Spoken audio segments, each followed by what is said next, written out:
వరధరం విష్ణుం శశివర్ణం చతుర్భుజం ప్రసన్నవదనం ధ్యాయేత్ సర్వవిఘ్నోపశాంతయేత్. గురుర్బ్రహ్మా గురుర్విష్ణుః గురుర్దేవో మహేశ్వరః గురుః సాక్షాత్ పరబ్రహ్మ తస్మై శ్రీగురవే నమః. వ్యాసాయ విష్ణురూపాయ వ్యాసరూపాయ విష్ణవే నమో వై బ్రహ్మనిధయే వాసిష్ఠాయ నమో నమః. శృతిస్మృతిపురాణానాం ఆలయం కరుణాలయం నమామి భగవత్పాదం శంకరం లోకశంకరం. వాగర్ధావివ సంపృక్తౌ వాగర్ధప్రతిపత్తయే జగతః పితరౌ వందే పార్వతీపరమేశ్వరౌ. సూక్తిం సమగ్రేతున స్వయమేవ లక్ష్మీః శ్రీరంగరాజమహిషీమధురైః కటాక్షైః. వైదగ్ధ్యవర్ణగుణగుంభనగౌరవైర్యాం కండూలకర్ణకుహరాः కవయోధయంతి. హైమోత్తపుండ్రమజహన్మకుటం సునాసం మందస్మితం మకరకుండలచారుకండం. బింబాధరం బహుళదీర్ఘకృపాకటాక్షం శ్రీవేంకటేశముఖమాత్మనిసన్నిధత్తాం. మనోజవం మరుతతుల్యవేగం జితేంద్రియం బుద్ధిమతాం వరిష్టం. వాతాత్మజం వనరయూధముఖ్యం శ్రీరామదూతం శిరసా నమామి. అపదామపహర్తారం దాతారం సర్వసంపదాం లోకాభిరామం శ్రీరామం భూయో భూయో నమామ్యహం. శ్రీరామచంద్రం శ్రితపారిజాతం సీతాముఖాంబోరుహచించరీకః. సమస్తకల్యాణగుణాభిరామः నిరంతరం మంగళమాతనోతు. సింధూరారుణవిగ్రహాం త్రినయనాం మాణిక్యమౌళిస్ఫురత్తారానాయకశేఖరాం స్మితముఖీం ఆపీనవక్షోరుహాం పాణిభ్యాం అళిపూర్ణరత్నచషకం రక్తోత్పలం బిభ్రతీం సౌమ్యాం రత్నఘటస్థరక్తచరణాం ధ్యాయేత్ పరేదంబికాం. జయతు జయతు దేవో దేవకీనందనోయం జయతు జయతు కృష్ణో వృష్ణివంశప్రదీపః. జయతు జయతు మేఘశ్యామలకోమలాంగో జయతు జయతు పృథ్వీ భరనాశో ముకుందః. హరి ఓం. పరమేశ్వర స్వరూపమైన సభకి నమస్కారం.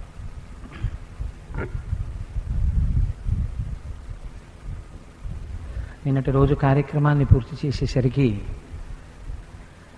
కృష్ణ భగవానుడు నిద్రిస్తున్నవాడిలా నటిస్తున్నటువంటి ఘట్టం దగ్గర పూర్తి చేశాం. ఎందుచేత అంటే అసలు నిద్ర అంటే ఏమిటో తెలియనటువంటి పరమేశ్వరుణ్ణి అక్కడ ఉండేటటువంటి ఆ గోపకాంతలందరూ జోకుడుతుంటే, అయ్యో ఇక్కడ మనుష్యలోకంలో నిద్రపోవడం అనేటటువంటి అలవాటు ఒకటి ఉంది, మనం కూడా నిద్రపోయినట్టు కన్నులు మూసుకోకపోతే వీళ్ళు వీపు మీద మనం ఇలాగే జోకొడతారని పరమాత్మ కూడా నిద్రపోతున్న వాడిలాగే కన్నులు మూసుకున్నటువంటి ఘట్టం దగ్గర నిన్నటి ఉపన్యాసాన్ని పూర్తి చేసి ఉన్నాం. పోతన గారు ఒక అద్భుతమైన మాట అంటారు. అక్కడ జన్మించినటువంటి వాడు కేవలము మనలా కర్మను అనుభవించడానికి వచ్చిన వాడని మీరు అనుకుంటున్నారేమో. ఒక పసిపాపడిలా నటిస్తున్నటువంటి వాడు ఆయన ఏ పాములెరుగక ఏ పారుమేటికి పశుల కాపరి ఇంట పాము కలిగి ఏ జన్మయును లేక వెలగి నొక్కడికి జాతకర్మంబులు సంభవించే.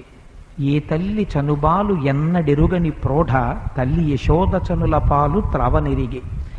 ఏ హాని వృద్ధుల నెరుగని బ్రహ్మంబు పొదివిటిలో వృద్ధి పొందనుందే.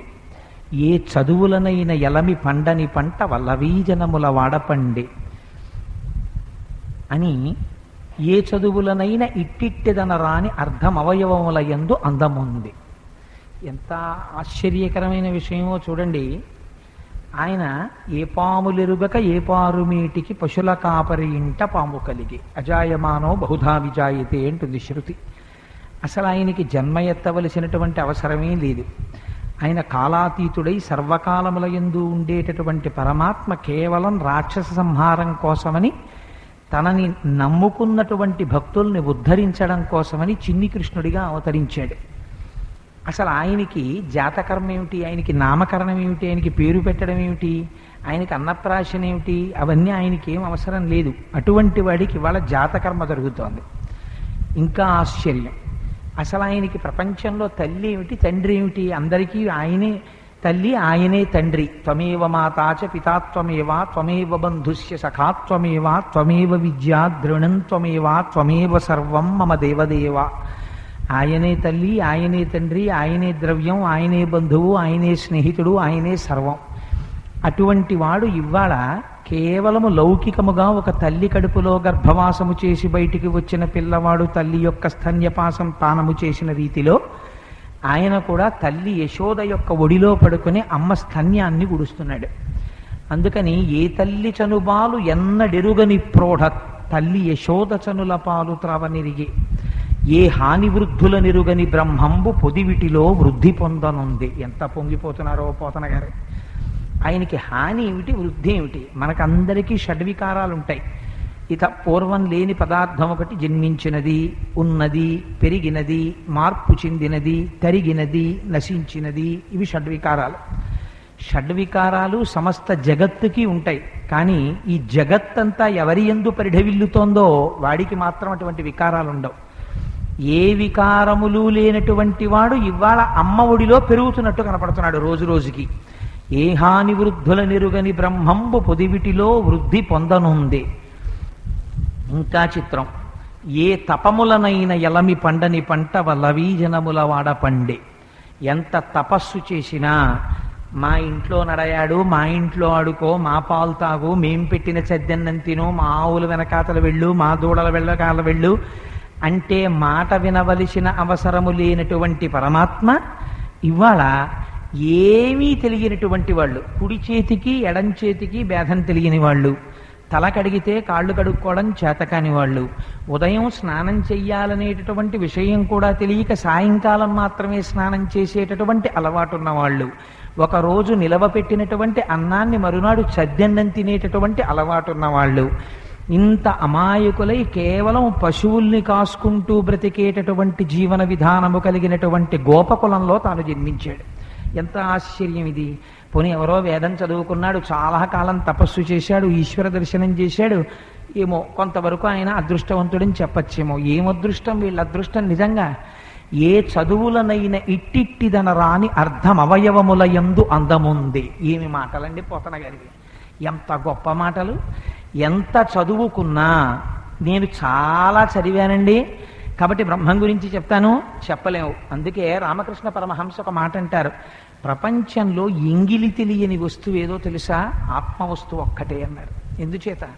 అసలు ఆత్మ అన్న దాని గురించి చెప్పడం కుదరదు, అది అనుభవించాలంతే. చెప్పడం అన్నది కుదరదు కాబట్టి అది నోటిలోంచి పైకి రాదు కనుక దానికి ఎంగిలి తెలియదు. ఎంగిలి తెలియని పదార్థమైనటువంటి ఆత్మ ఇవాళ ఒక సాకార రూపాన్ని ధరించింది. ధరించి ఏమీ తెలియనటువంటి గోపవాడలో ఆడుకుంటోంది. కృష్ణకర్ణామృతంలో అయితే లీలాశుకులు ఒక మాట అన్నారు, పరబ్రహ్మం కోసం ఎక్కడ వెతుకుతావు? ఎక్కడ వెతకక్కర్లా, నందవ్రజంలో రోటి కట్టేసింది యశోద, వెళ్ళి చూసుకో అన్నారు. అంత భక్త సులభుడై దొరికిపోయాడు. అటువంటి పరమాత్మ ఇవాళ ఏ చదువులనైనా ఇట్టిట్టిదనరాని అర్ధం అవయవముల యందు అందముంది. మీరు ఈ కంటితో చూడడానికి వీలుగా అవయవ సంఘాతముగా పెరిగి పెద్దదవుతోంది. కాళ్ళుగా, చేతులుగా, కడుపుగా అంతా పరబ్రహ్మమే. ఆ కృష్ణ పరమాత్మ యొక్క మూర్తి దర్శనము చేత తాదాత్మ్యమును ఆనందమును పొందుతున్నారు. ఆయన బాలుడా, శిశువా, పెద్దవాడా ఇది కాదు. ఆయన దర్శనం చేసేటప్పటికే ప్రతివాడికి ఆనందం. అది ఎక్కడి నుంచి ఎక్కడి వరకు తెలిసి ఉండక్కర్లేదు. పశువుల దగ్గర నుంచి సమస్త పిపీలికాది పర్యంతము ఆనందపడిపోతోంది. అటువంటి జన్మాన్ని పొందారు. అక్కడ కంసరాజు ఆ కారాగారంలో ఉన్నటువంటి దేవకీ వసుదేవుల్ని విడుదల చేశాడు. కానీ మరనాడు ఉదయమే మంత్రులందరినీ సమావేశపరిచాడు. రాజా రాక్షస రూపేణ వ్యాఘ్ర రూపేణ మంత్రిన. రాజు రాక్షసుడిలా ఉంటే పక్కనుండే మంత్రులు పెద్ద పులుల్లా ఉంటారు. అందుకని వాళ్ళని సలహా అడిగాడు, ఏమయ్యా నన్ను సంహరించడానికి ఆ దేవకీదేవి యొక్క అష్టమ గర్భంలో శ్రీకృష్ణ పరమాత్మ జన్మించారట. నాకెందుకు తెలుసు? అదిగో యోగమాయ నిన్నటి రోజున చెప్పింది. తెంపరివై బొరింబొరిని దేవకి బిడ్డల చిన్ని కుర్రలం చంపితి విసిరో, ఇంకనైన ఉపశాంతి వహింపక రాళ్ళ మీద నన్నొంపితివి. నిన్ను చంపెడివాడు నా సరసం జనించి వేరొక చోట పెరిగడివాడు దుర్మతి అంది. అందుకని ఎక్కడో పుట్టి పెరుగుతున్నాడు కాబట్టి నాకు మృత్యు వస్తోందని భయంగా ఉంది. కాబట్టి ఇప్పుడు మృత్యువు నుంచి తప్పుకోవడానికి ఏం చెయ్యనని అడిగాడు. భాగవతంలో ఉన్న గొప్ప సారాంశం ఇదే. మృత్యువుని తప్పించుకున్న వాణ్ణి ఒకడిని నాకు చూపించండి. ఏ మహర్షులు, ఏ వేదవ్యాసుడు భాగవతం చెప్పాడో, ఏ పోతనామాచ్యుడు భాగవతాన్ని ఆంధ్రీకరించాడో ఆ పోతన గారి శరీరం కానీ ఆ వ్యాసుడి యొక్క శరీరం కానీ ఇవాళ లేవు. శరీరము అన్నదానికి మృత్యువు ఎట్టి పరిస్థితులలో ఉంటుంది. అది వెళ్ళిపోవలసిందే. అది సత్యం, సత్యం పునఃసత్యం. అలా వెళ్ళిపోతుంది అన్న సత్యాన్ని అసత్యం చేయడానికి నువ్వు ప్రయత్నం చేస్తే అది ఉంటుందా? అది ఉండదు. అందుకని కంసుడు పాపం పెరుగుతోంది. కంసుడి శరీరం ఉండదు, కానీ కంసుడు యొక్క పాపము పెరిగిపోతోంది. ఎలా? ఆలోచన చేత. తను ఉండిపోవాలి. ఇప్పటివరకు ఎవరిని వేధించాడు? కేవలం తన యొక్క చెల్లెలి కుమారుల్ని చంపాడు. ఇప్పుడే స్థితికి వెళ్ళాడు, మంత్రుల్ని చుట్టూ పెట్టుకున్నాడు. జన్మించిన వాడు శ్రీ మహావిష్ణువు అని గుర్తుపెట్టాడు. నిజంగా ఆ విషయం తెలుసుకున్నాడు అనుకోండి, పొంగిపోవాలి. బలిచక్రవర్తి దగ్గరికి కూడా వచ్చారు వామనమూర్తి.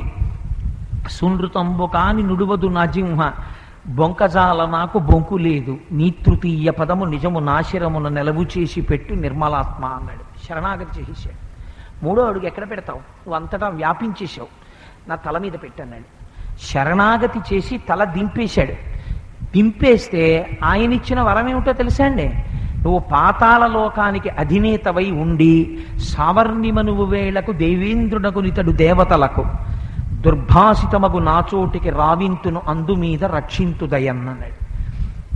నా అనుజ్ఞ అయ్యేంత వరకు ఇతడు పాతాళ లోకానికి ప్రభువుగా ఉంటాడు. నా సుదర్శన చక్రం ఇతన్ని రక్షిస్తూ ఉంటుంది. తదనంతరం దేవేంద్రుడు అవుతాడు.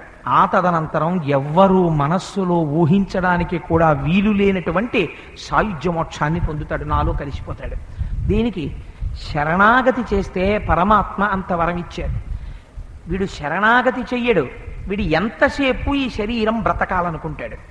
అందుకని మంత్రులను అడిగాడు. ఇప్పుడు శ్రీ మహావిష్ణువు జన్మించారు, ఎలా ఆయన్ని ఉగ్గడించడం? ఆయన చుట్టూ చేరిన వాళ్ళు అలాంటి వాళ్ళే. అందుకే జీవితంలో ఒక విషయం చెప్తారు పెద్దలు, నీకు అన్నిటికన్నా జీవితంలో ఏదైనా పోని బెంగ పెట్టుకోకు, కానీ భగవత్ సంబంధమున్నటువంటి వ్యక్తి యొక్క స్నేహము తెగిపోవడాన్ని మాత్రం అంగీకరించు. అది నీ కొన్ని కోట్ల కోట్ల జన్మల యొక్క అదృష్టం. అందుకే శాస్త్రం ఒక మాట చెప్పింది తెలుసా అండి? భగవంతుణ్ణి నమ్ముకున్నవాడు మిమ్మల్ని చూడగానే పేరు పెట్టి పిలిచాడు అనుకోండి, అదే జీవితంలో చాలా అదృష్టం. అంటే మీరు ఆయన మనస్సులో ఉండగలిగారనమాట. ఇంకా కొంచెం అనుబంధం ఉండగలిగింది అనుకోండి, ఆయన్ని మీరు ఒక అన్నయ్య గారు అనో లేకపోతే తమ్ముడు అనో మీరు పిలవగలిగారనుకోండి, మీ జన్మ మరింత పండిందనమాట. ఆయనతో ఒక అనుబంధం కూడా ఏర్పడుతోంది. ఇది జన్మజన్మాంతర సుకృతం. అలా దొరకడం చాలా అదృష్టం. అంచేత భాగవతులతోడి నెయ్యము విడిచిపెట్టకు. నీ పాద కమల సేవయు నీ పాదార్చకులతోడి నెయ్యము నితాంతాపారభూత దయయు తపసమందార నాకు దయచేయగదే అంటాడు మాలాకారుడు ఇదే దశమస్కంధంలో. అందుచేత భాగవతుల యొక్క అనుబంధాన్ని సంబంధాన్ని విడిచిపెట్టకూడదు. కానీ దురదృష్టం ఏంటంటే కంసుడి చుట్టూ పెట్టుకున్న వాళ్ళల్లో ఒక్కడు కూడా అటువంటి వాడు లేడు. అందుకని వాళ్ళు అన్నారు, శ్రీ మహావిష్ణువుని చంపాలంటే ఆయనకు ఒక శరీరం ఉండాలి. మనకు ఒక పెద్ద సమస్య వచ్చింది కంసప్రభో, మీ చేత ఓడింపబడి దేవతలందరూ పారిపోయారు. ఎక్కడికి పారిపోయారో తెలియదు. ఏ శివుడి చాటున దాక్కున్నారో ఏ అరణ్యాల్లో దాక్కున్నారో తెలియదు.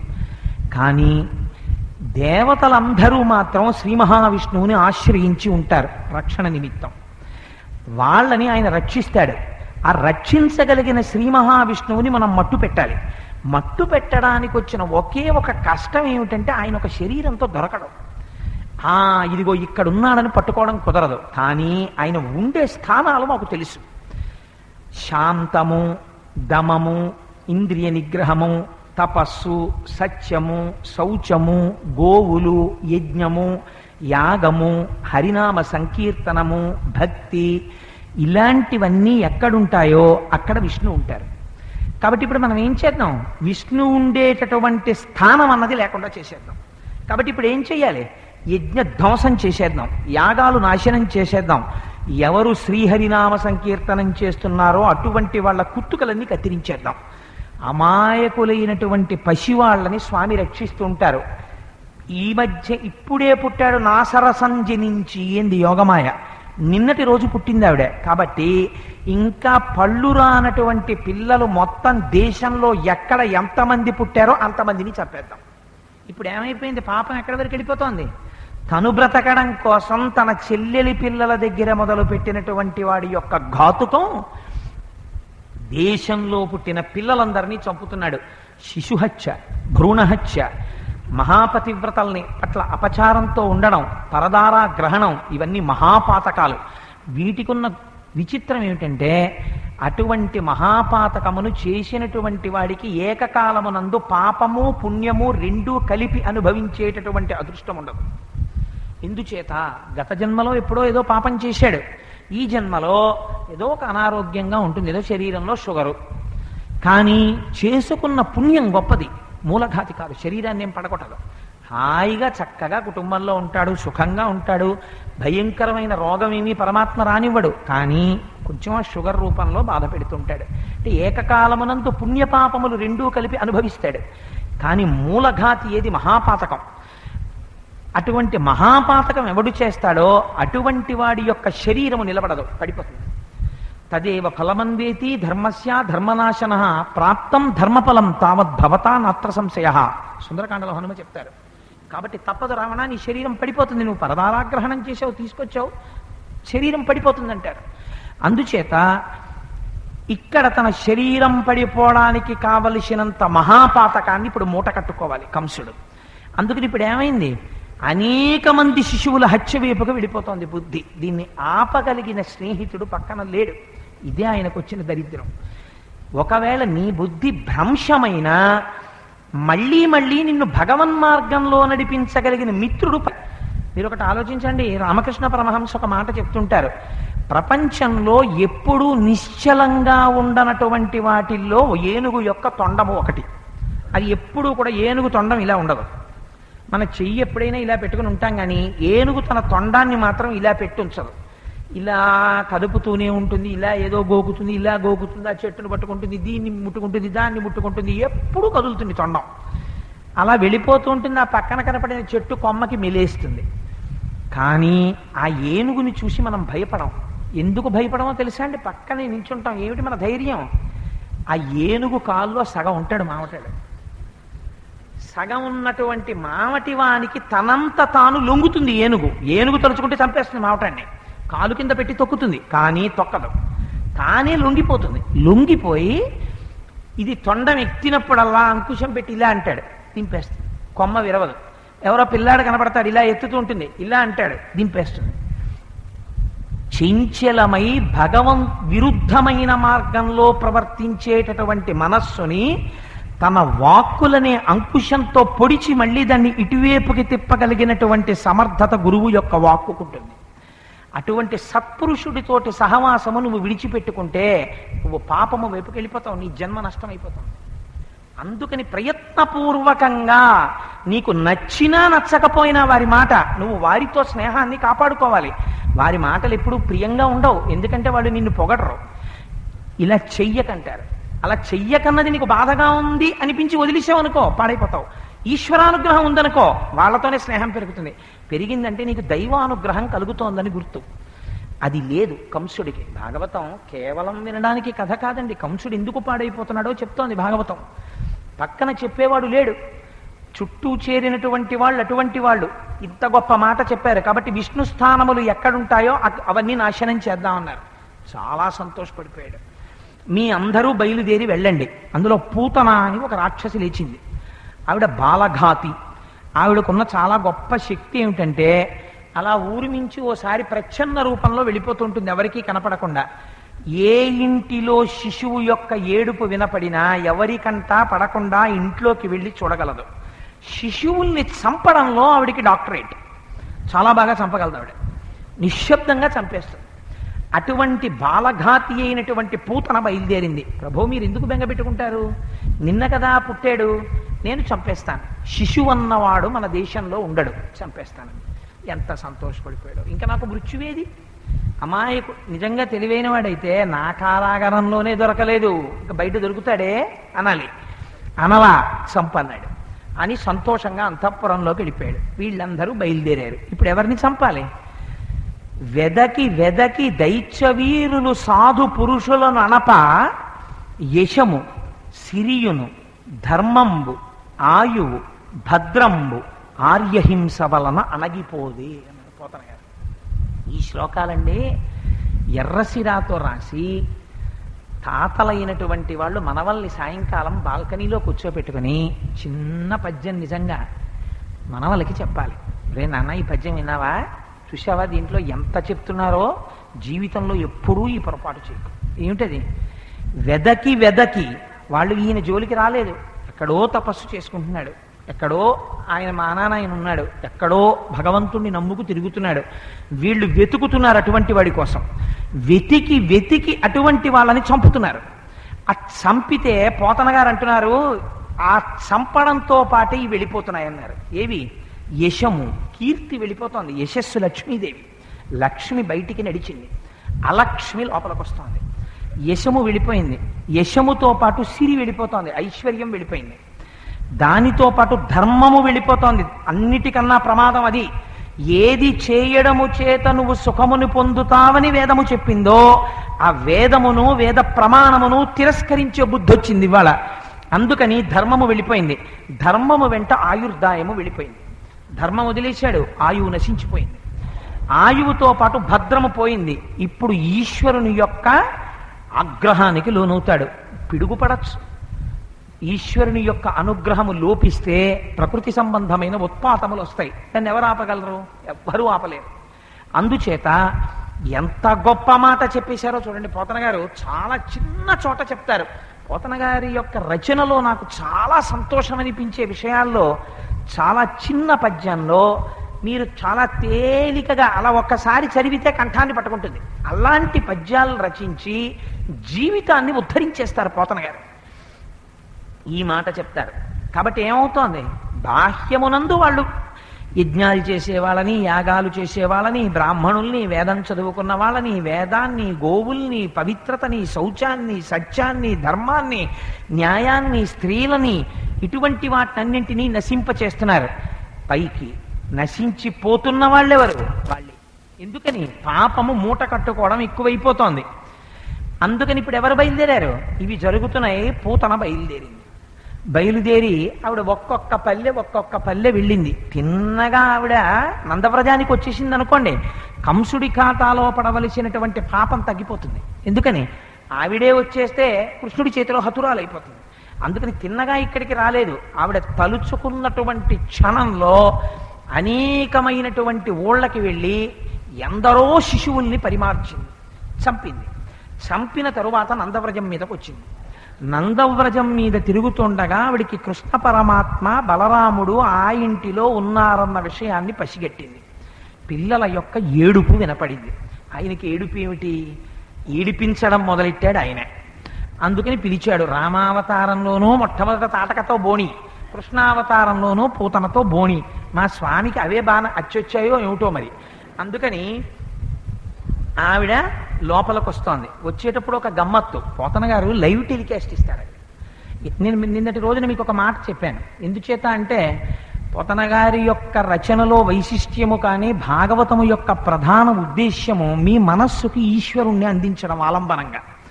అందుకని పోతన గారు అంటారు, ఆ వస్తున్నటువంటి రాక్షసిలా రాలేదు. ఆవిడ తన యొక్క రూపాన్ని మార్చుకుంది. ఆవిడ కామరూపి, ఎలా కావాలంటే అలా మారుతుంది.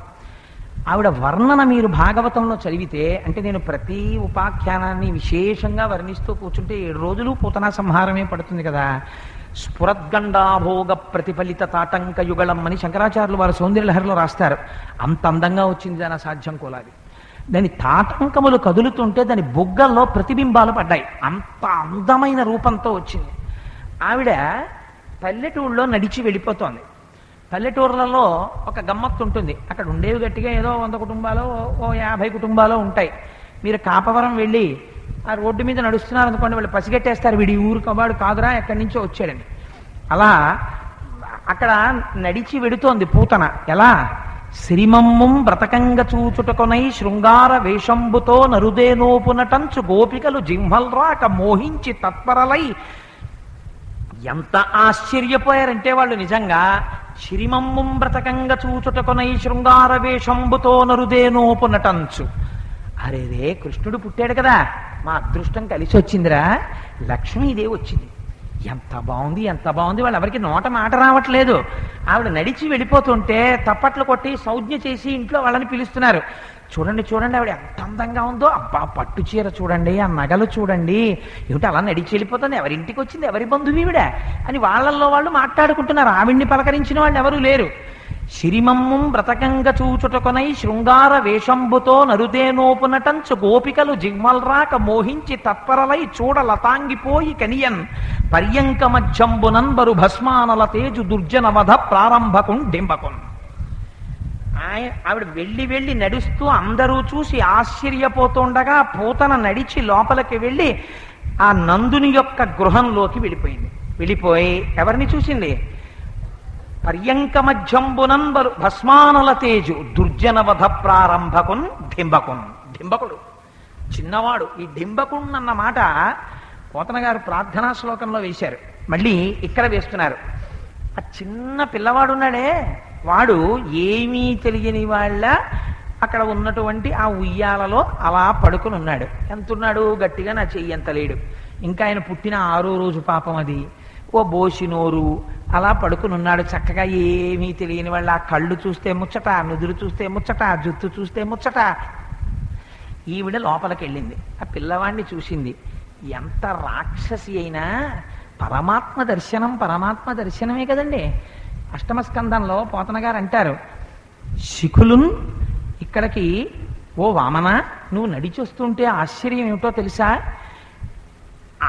నా యజ్ఞగుండాల్లో ఉన్న అగ్నిహోత్రాలు పైకి లేస్తున్నాయ్యా అన్నాడు బలిచక్రవర్తి.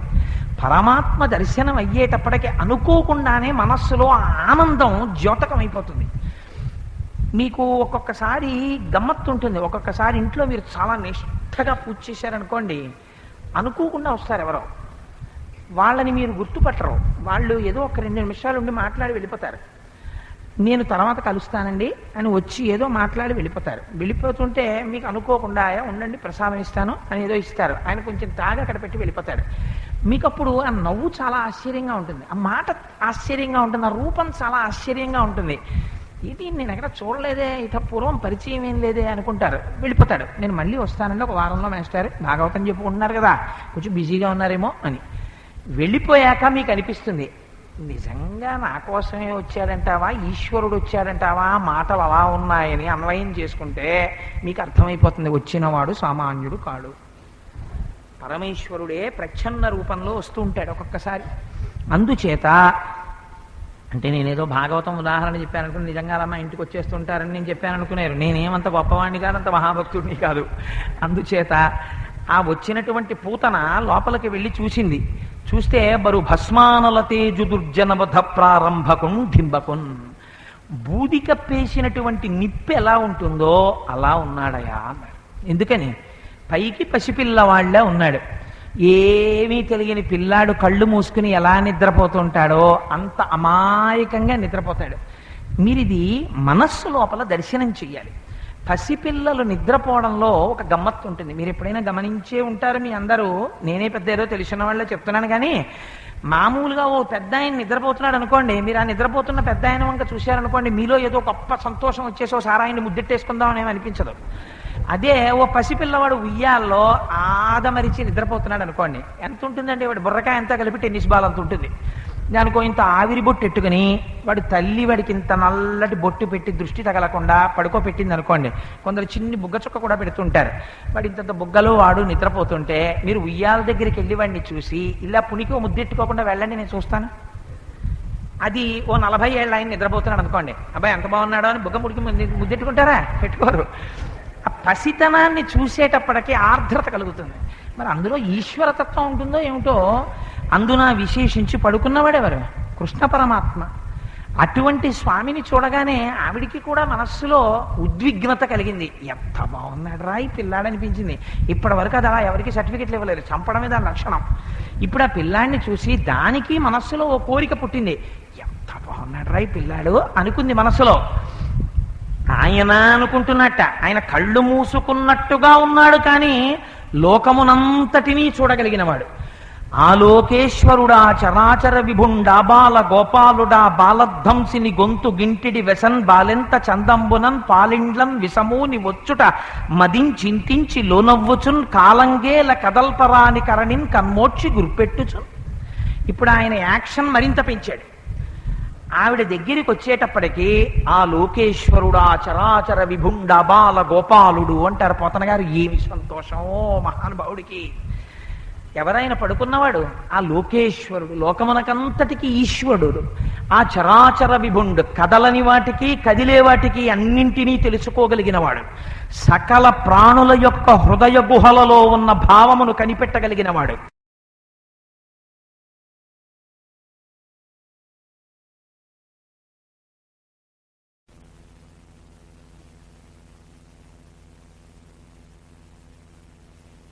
మీరు ఒళ్ళో పడుకోబెట్టుకుని తల్లి స్తన్యం ఇచ్చే ప్రయత్నం చేస్తోంది అనుకోండి. ఏదో అక్కడ ఏదో దేవాలయంలో ఉత్సవం జరుగుతోంది, లేకపోతే అక్కడెక్కడో ఏదో కుంకం పంచి పెడుతున్నారు, వెళ్ళి కుంకం తెచ్చుకుందాం, ఈ లోపల వాడికి ఆకలేస్తుందేమో, లేపి పాలిచ్చేసి ఉయ్యాల్లో పడుకోబెట్టేడతాను అత్తయ్య గారు చూసుకోండి అంటూ నిద్రపోతున్న పిల్లవాడిని తల్లి ఒళ్ళో పడుకోబెట్టుకుంది అనుకోండి. వాడేం వెంటనే గభాలను నిద్రలేచి గబగబా ఏమీ ఆ స్తన్యాన్ని కుడబడవాడు. వాడు నిద్ర లేవడం కూడా చాలా గమ్మత్తుగా నిద్రలేస్తాడు ఆ పసిపిల్లాడు. పోతన గారు లైవ్ టెలికాస్ట్ ఇస్తారు శబ్దంతో. ఎందుకనంటే అలా ఎవరైనా దర్శనమైతే వాడి జన్మ ధన్యమైపోయినట్టు. అందుకని ఆయన అంటారు, అలా పడుకున్నటువంటి కృష్ణ పరమాత్మని తీసుకుని ఒళ్ళో పడుకోబెట్టుకుని ఓ చిన్ని కుమార త్రాగు మొయ్యన పిదపన్ అంటే ఆయనేమో ఏదో బాగా నిద్దట్లో ఉన్నవాడు విప్పలేక కళ్ళు విప్పుతున్నట్టుగా మెల్లమెల్లగా కనురెప్పలు ఇలా బలవంతంగా కళ్ళు విప్పి ఆ చేతులు రెండూ కూడా ఒక్కసారి గట్టిగా ఇలా విరుచుకుని ఆకాశంలో ఒకసారి ఆ పైకి అమ్మ గుండెల మీదకి చేతులు ఎత్తినట్టుగా రెండు చేతులు ఎత్తి ఓసారి అటు ఇటు కదిలి ఒక్కసారి ఆవలించి మళ్ళీ నోరు మూసేసుకుని మళ్ళీ పడుకుని ఉదిగిలియా కొన్న యోజనూది బిగిచన్ను కవగే లగబళించి పీడించి గుక్కకు గుటుకు మనుచు ఒక రెండు గుక్కలను విధ ప్రాణముల సైతము మెనిలో సత్వమెల్ల త్రావె నదియును గుండెలు తల్లడిల్ల ఇతర బాలుడ క్రియవాడ వివు కాదు చన్ను విడువుము చాలుననుచు మేల్కొన్న తెరగున మెల్లన కనువిచ్చి క్రీగంట చూచుచు గిదిసి నీల్గి ఆవులించుచు చేతులదరమ్మున దాచి ఉదిగిలియా కొన్న యోజనూది బిగిచన్ను కవకేల కబళించి పీడించి గుక్కకు గుటుకు మనుచు ఒక రెండు గుక్కలను విధ ప్రాణముల సైతము మేనిలో సత్వమెల్ల త్రావె నదియును గుండెలు తల్లడిల్ల ఇతర బాలుల క్రియవాడ వివు కాదు చన్ను విడువుము చాలుననుచు. దర్శనం చేశాడు మహానుభావుడైన. అందుకే మేల్కొన్న తెర్రగున మెల్లన కనువిచ్చి గబుక్కుని ఇలా కళ్ళు విప్పలేదుట.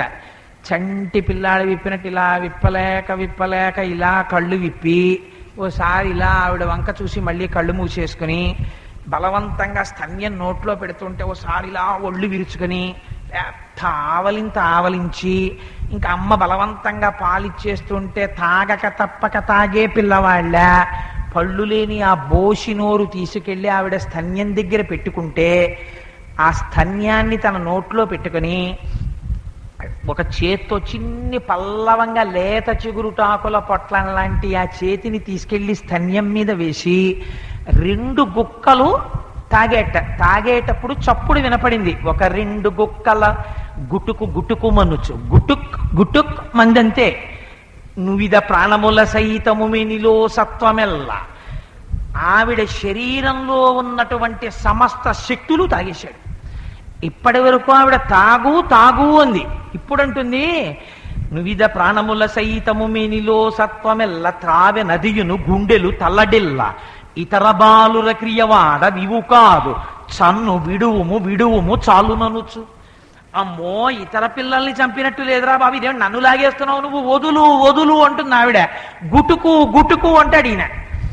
రెండు గుక్కలు తాగాడంతే.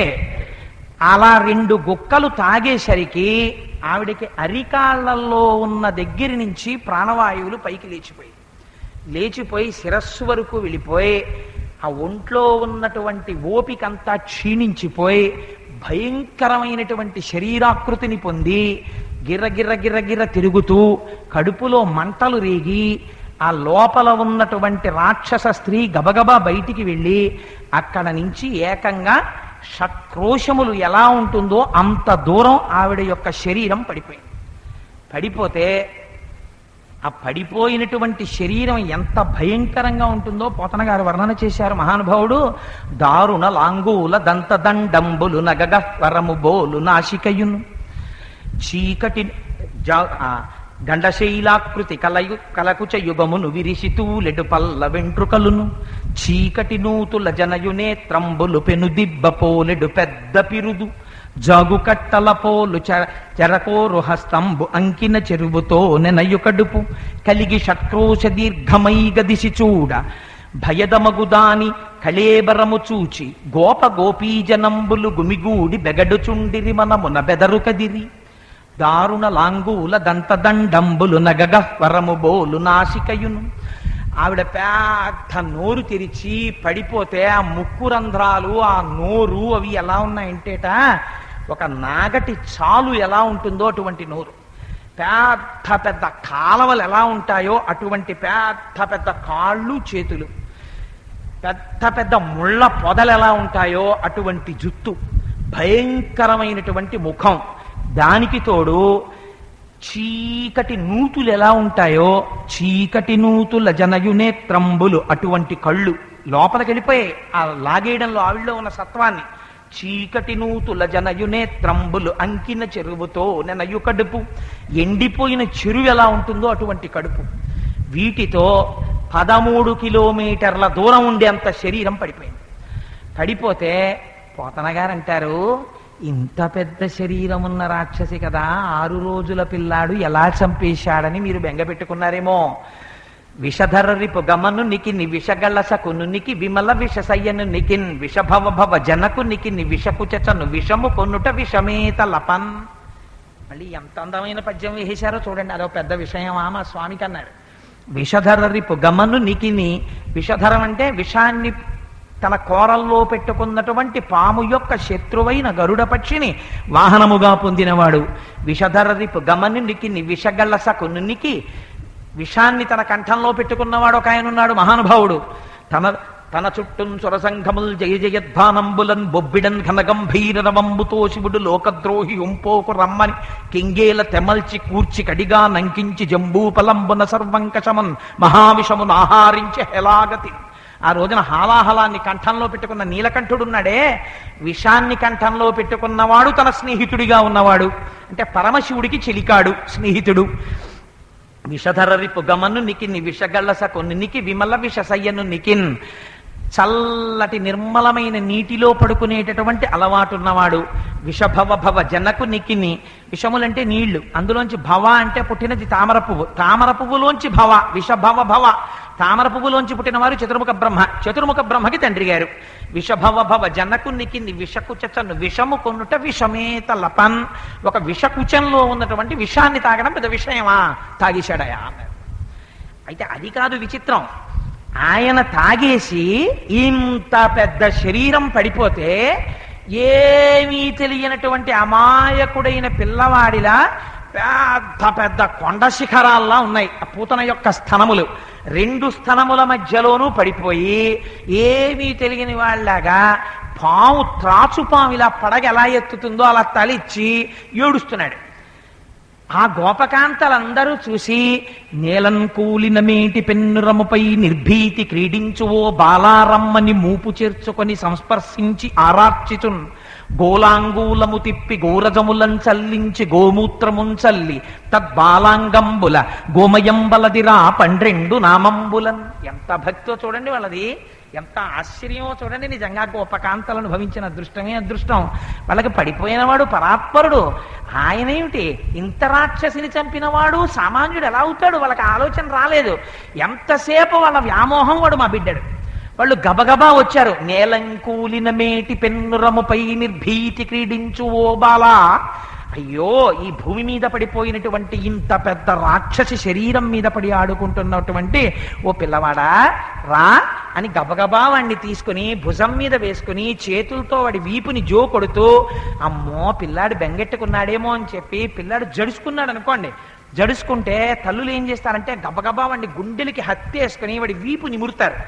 అలా ఆయన యొక్క వీపు నిమిరేస్తూ పిల్లవాడిని ఏమైనా దుష్టగ్రహాలు ఆవహించాయో, భయపడ్డాడో, ఉలిక్కి పడ్డాడో అని ఒక ఆవు దగ్గరికి తీసుకెళ్లి ఆ ఆవు తోక ఆయన చుట్టూ తిప్పి ఆ ఆవు యొక్క మూత్రాన్ని పట్టి ఆయన మీద ప్రోక్షణ చేసి గోమయాన్ని తీసి ఆయన 12 అవయవాలకి కూడా రక్ష పెడుతున్నారు. ఏమని? కేశవుడు పాదములు రక్షించుగాక, గోవిందుడు మోకాళ్లను రక్షించుగాక, హృషీకేశుడు తొడలను రక్షించుగాక, ముకుందుడు నాభిని రక్షించుగాక, పరమశివుడు హృదయమును రక్షించుగాక, ఈశ్వరుడు శిరస్సును రక్షించుగాక. ఇలా ఎవరివా నామాలు? కేశవ, గోవింద, నారాయణ, ముకుంద, మాధవ, నరసింహ, ఇవన్నీ ఆయన నామాలే. ఆయన నామాలతోనే ఆవు పేడ తీసి ఆయనకే రక్ష పెట్టారు వాళ్ళు. ఎంత చిత్రం ఇది! ఆయన లోపల నవ్వుకుంటున్నాడు, కానీ వాళ్ళ భక్తిని చూసి పొంగిపోయారు. నేను తరచూ ఒక మాట చెప్తుంటాను. రమణ మహర్షి, నేను భగవంతుడికి అరటిపళ్ళు ఇచ్చానండి, నేను 1,00,000 బిల్వార్చన చేశారండి అన్న వాళ్ళని చూసి అన్నీ వినేసి ఆఖరణ ఏమీ తెలియనట్టు విషయం చెప్తుండేవారు. వెనకటికొకడు చలివిడితో వినాయకుడిని చేసి పూజ చేసేట. అంత పూజ చేసేసిన తర్వాత భగవంతుడికి నైవేద్యం ఏం పెట్టాలో వాడికి అర్థం కాలేదు. అర్థం కాక ఏమన్నా నైవేద్యం పెట్టరా అంటే ఇంట్లో ఉన్నావిడంది. నైవేద్యం అంటే మళ్ళీ ఇంకా ఇప్పటివరకు ఏం వండలేదు, ఏం నైవేద్యం తెమ్మంటారంది. సరే, దానికంత పెద్ద అల్లరెందుకు, చలివిడితో వినాయకుడిని చేశాను కదా, కొంచెం గిల్లేసి అక్కడ పెట్టి నైవేద్యం పెట్టేశాడు. అలా యావదావర్తతే చక్రం యావతీచ వసుంధర తావత్వమిహ సర్వత్వం స్వామిత్వం అనువర్తయ అంటాడు భరతుల యుద్ధకాండలో. ఈ సూర్యచంద్రులున్నంత కాలము ఈ పంచభూతములు సమస్తము ఆయనది మనకిచ్చి మనం ఆనందం అనుభవిస్తుంటే మన ఆనందమును చూసి ఆయన ఆనందిస్తాడు తప్ప ఆయనకి నువ్వివ్వడానికి నీ దగ్గర కొత్తగా ఏముంది కనుక. అలా ఏముందని మిగిలిన వాళ్ళు అంటారు, నా దగ్గర ఉందని శంకరాచార్యులు వారు అన్నారు. ఎంత గొప్ప తెలుసా, నా దగ్గర లేకపోవడం ఏంటి, నాకు ఒకటి ఉంది స్వామి అన్నారు. అయితే నాకు ఇచ్చేయి, తప్పకుండా ఇచ్చేస్తాను, నా మనస్సుని తీసేసుకోవాలన్నారు. ఎంత గడుసరితరం చూడండి. అప్పుడు ఏమవుతుంది, మనస్సు శంకరుడు తీసుకుంటే భక్తితో ఉంటారు. అది శంకరాచార్యులు వారి ప్రజ్ఞ. శివానంద లహరిలో అన్నారు ఆయన అలాగా. సరే, అందుచేత ఇక్కడ నేలపడిపోయినటువంటి రాక్షస స్త్రీ యొక్క గుండెల మీద ఆడుకుంటున్నటువంటి పిల్లవాడిని తీసి మూపు మీద పెట్టుకుని ఆవు యొక్క పేడతో సర్వాంగములకు ఆయన నామములతోటే రక్ష పెట్టారు ఆ గోపకాంతలు. ఇప్పుడు ఎవరు అదృష్టవంతులు? అటువంటి పరమాత్మని దర్శించి ఎత్తుకుని వెన్నుపావు నిమిరి ఎవరికి దక్కుతుందండి అదృష్టం? లక్ష్మీదేవి కూడా చిక్కడు సిరికౌగిటిలో చిక్కడు సనకాది యోగి చిత్తాబ్జములన్ చిక్కడు శృతిలతి కావళి చిక్కెనతడు లీల తల్లి చేతన్రోలన్ అంటారు పోతన గారు. మహాయోగులకు దొరకనటువంటి వాడు, ఆయన పాదములు దర్శనం అవే. అలాంటి పరాత్పరుణ్ణి పట్టుకుని భుజం మీద వేసుకుని ఆయన్ని జోకొట్టి ఆయనకి పేడ రాసి ఆయనకి దృష్టి పెట్టి ఆయన నామాలతో ఆయనకి రక్ష పెట్టడం ఎంత చిత్రమైన విషయం. ఇది ఒక పక్క ఇక్కడ జరుగుతోంది. అంతకుముందే ఆ కంసుడికి కప్పం కట్టడం కోసమని తాను సామంతరాజు కనుక నందుడు ఆ మధురా నగరానికి వెళ్ళాడు. అక్కడ కప్పం కట్టిన తర్వాత వసుదేవుణ్ణి చూడ్డానికి వెళ్ళి అయ్యో పాపం నీకు పుట్టిన కుమారులు మరణించారు, కుమార్తె మరణించింది అని ఆయన్ని ఊరడిస్తున్నాడు. ఆయన అన్నాడు, ఆయనకి తెలుసు తన కుమారుడే అక్కడ పెరుగుతున్నాడని. పోన్లేవయ్యా, నా స్నేహితుడివి లేక నీకు కుమారుడు కలిగాడు, ఇంకింతకన్నా ఆనందకరమైన విషయం ఏముంది. కానీ కంసుడు పుట్టిన పిల్లల్ని పుట్టినట్టు చంపమని ఉత్తర్వు చేశాడు. నీ బిడ్డడికి ఏమి ప్రమాదం వస్తుందో, ఏమి ఉత్పాతములు వస్తాయో తొందరగా ఇంటికి వెళ్ళిపో అన్నాడు. ఉత్పాతములు కనపడుతున్నాయి. నడిచి వచ్చేస్తున్నాడు నందుడు. వస్తూ ఉంటే ఈ పెద్ద శరీరం పడిపోయి కనపడింది.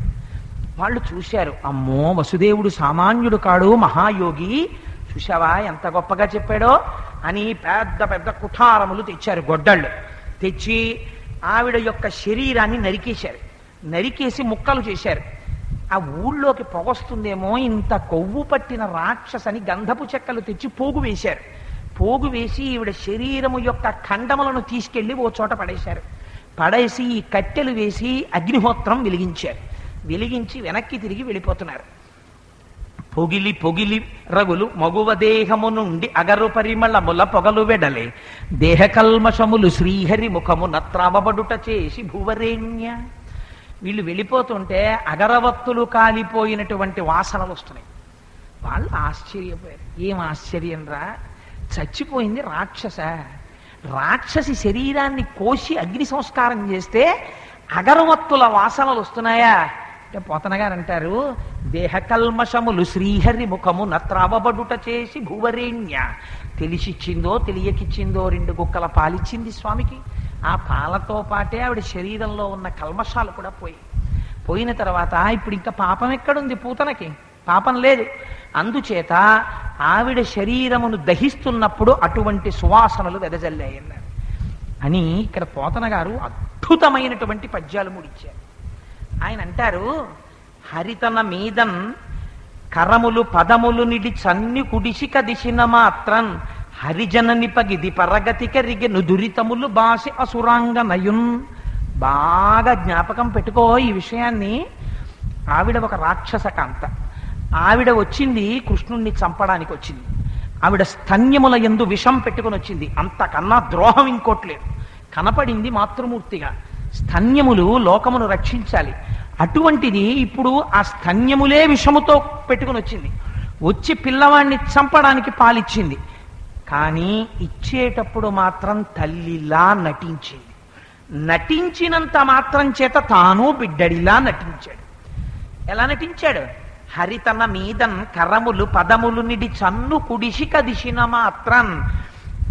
ఈయన కాళ్ళు ఆవిడ గుండెల మీద వేశాడు, చేతులు ఆవిడ మీద వేశాడు, స్తన్యాన్ని చేత్తో పట్టుకున్నాడు, దాన్ని నోట్లో పెట్టుకున్నాడు, 2 గుక్కలు తాగాడు. అంత మాత్రం చేత నిజంగా శ్రీ మహావిష్ణువుకి తల్లే అయితే ఏ స్థితిని పొందుతుందో పూతన ఆ పదవిని పొందేసింది. హరిజనని పగిది పరగతిక రిగెను దురితములు బాసి అసురాంగ నయున్. సమస్త పాపరాశి ధ్వంసమై అటువంటి స్థితిని పొందింది. పోతన గారు అన్నారు, ఏమయ్యా వెన్ను నికొక పరివిషమగు చన్నిచ్చిన బాలహంత్రిచ నిన్నట దివికిన్. వెన్నుని కనిపించుచు తన చన్నిచ్చిన సతికి మరియు జన్మము కలదే. పిల్లవాడికి తల్లిలా వచ్చి చంపడం కోసం పాలిచ్చిన పూతన మోక్షానికి వెళ్ళింది. నా కొడుకే అన్న భావనతో ప్రతిరోజు పాలిచ్చినటువంటి యశోద ఎక్కడికి వెళ్ళాలి? యశోద మోక్షానికే వెళ్ళాలి. అంతకన్నా ఇంకోటి ఉందేంటి? లేదు. కానీ హరిగని చన్నులు కుడిపెడు తరుణుల ప్రాపించు పదము తలపన్వశమే. హరియారగించుటకు పాల్కురిషడి ధేనువులు ముక్తి కొసలచరించున్. ఇప్పుడు ఇంకో మెట్టెక్కారు పోతన గారు. ఆయన అన్నారు, చంపుదామని పాలిచ్చిన దానికి మోక్షం, నా కొడుకు అనుకుని ప్రేమతో పాలిచ్చిన ఆవిడికి మోక్షం. అలా కొడుకు కాకపోయినా మా కృష్ణుడన్న ప్రేమతో పాలిచ్చినటువంటి గోపకాంతలకి మోక్షం. అమ్మో మా కృష్ణుడు పుట్టాడని ఏమీ తెలియకపోయినా గడ్డి తిని పాలిచ్చిన ఆవులకి మోక్షం. నేను ఒప్పుకోను. పశువులన్నింటికన్నా అమాయకత్వం, వాటికి మోక్షమే. అంతకన్నా పెద్దది ఇవ్వాలి. కానీ మోక్షం కన్నా పెద్దది ఏమైనా ఉందేమో ఎవరు చెప్పగలరు? ఎక్కడా తెలియదు. అందుకని ముక్తి కొసలచరించున్. మోక్షం కన్నా ఇంకా చివరికెళ్ళవి తిరుగుతుంటాయి. ఇంకంతకన్నా ఏముందో ఎవడు చెప్పగలడు? లోకంబులు లోకేశులు లోకస్తులు తెగిన తిది పెంజీకటి కావల ఏకాకృతి ఎవ్వడు వెలుగు అతని నేసేవింతున్. ఎవ్వడు సృజించు ప్రాణుల ఎవ్వడు రక్షించు త్రుంచు ఎవ్వడనంతుండెవ్వడు విభుడెవ్వడు వాడి విధమున మనుచు బెనుచు హేలారతుడై అంటారు పోతన గారు చోట. అలా ఈ సృష్టించి పెంచి లయం చేసేటటువంటి పరమాత్మ యొక్క సాయుధ్యాన్ని ఆవులు కూడా పొందాయ్యా. అది పూతనా సంహారం అంటే. ఎవరు పూతనా సంహార ఘట్టాన్ని వింటున్నారో, ఎవరు పూతనా సంహార ఘట్టాన్ని విని మనస్సులో బాలకృష్ణుడికి నమస్కరిస్తున్నారో అటువంటి వారికి కొన్ని కోట్ల జన్మల నుంచి వచ్చినటువంటి అజ్ఞానపు ఆవరణ తొలగుతోంది. అలాంటి అదృష్టము లేకపోతే వాడు వినడు భాగవతంలో ఈ ఘట్టాన్ని అన్నారు వ్యాస భగవానుడు. ఎందుచేత పూతనా సంహారం మనకు రహస్యాన్ని చెప్తుంది. ఆవిడ పేరు పూతన. పూతన అంటే అసలు చిత్రం ఏమిటో తెలుసా అండి? ఈ దేహము పరిశుద్ధమవడానికి పూతన అని పేరు.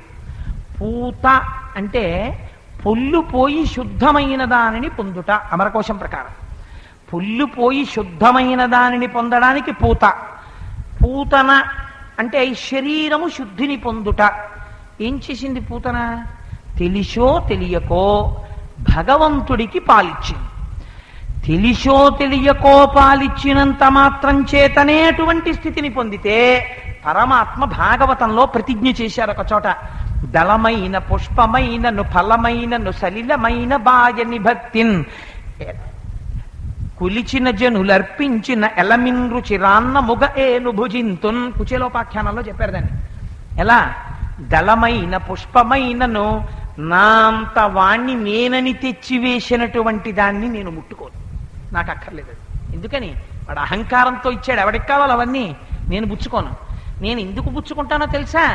స్వామి నాకు ఇంతకన్నా అదృష్టం ఏముంటుంది, తినవా తండ్రి అన్న ప్రేమతో దళమైన ఆకు పట్టుకొచ్చి వెయ్యని, పుష్పమైనను ఒక పువ్వు పట్టుకొచ్చి వెయ్యని, సలిలమైన నీళ్ళవని, ఫలమైన ఓ పండవని, బాయని భక్తిన్ విపరీతమైన భక్తితో ఇది స్వామి తినాలి అన్న కోరికతో తీసుకొచ్చి అక్కడ పెడితే నిజంగా దృష్టిపాతం చేత ఆయన తిని తీరుతాడు.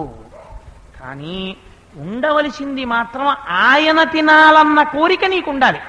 శనివారం నాడు కొట్టవలసిన కొబ్బరికాయ శుక్రవారం నాడు కొనగానే రేపు కొబ్బరికోరు శనగపప్పు వేసుకుందామని నువ్వు నిర్ణయం చేసుకుంటే దాన్ని ఈశ్వరుడు ముట్టుకోడు. ఎందుచేత? అది నువ్వు ఉట్టినే పెద్ద యాక్షన్ 500 అక్కడ కొట్టావంతే. నువ్వు అసలు అది ఆల్రెడీ డిసైడెడ్. ఆవిడ కారం పట్టుకుని సిద్ధంగా ఉంటుంది, తొందరగా కొట్టేయండి అంటావుదని. ఇంకేమిటది? ఎందుకు పుచ్చుకుంటాడు ఆయన? అలా ఏం పుచ్చుకోరు దాన్ని. దళమైన పుష్పమైనను ఫలమైనను సలిలమైన బాయని భక్తిన్. ఎవరైనా సరే పరమ భక్తితో ఇది ఈశ్వరుడు తినాలన్న కోరికతో తీసుకొచ్చి అక్కడ పెట్టి నిజంగా నాకు నివేదన చేస్తే, తండ్రి నువ్వు పుచ్చుకో అని అడిగితే నా కోసమే ఇచ్చిన వాడైతే పుచ్చుకోవడానికి నేను సిద్ధంగా ఉన్నాను. ఎలమిన్ రుచిరాన్నముగా నేను భుజింతున్. వాడు పెట్టిన పదార్థమునందు రుచి చూడను. మీరు ఎంత గొప్పవాడైనా తీసుకొచ్చి పెట్టండి, ఇంత ఉప్పు తక్కువైతే బయటపడిపోతాడు. అయ్యా ఉప్పు తగ్గిందండి అంటాడు. స్వామికి ఉన్నటువంటి విషయం ఏమిటో తెలుసా అండి? మీరు ప్రేమతో తెచ్చి అక్కడ పెట్టిన పదార్థం ఏమిటో కూడా ఆయన చూడ్డం. అబ్బా ఎంత తెచ్చావురా ఎంత తెచ్చావురా అని చెప్పి మురహరుడు పిడికెటకుల కర్రమొప్పగ నారగించి మరి యొక్క పిడికెడు. కుచేలోపాఖ్యానంలో వర్ణన చేస్తారు.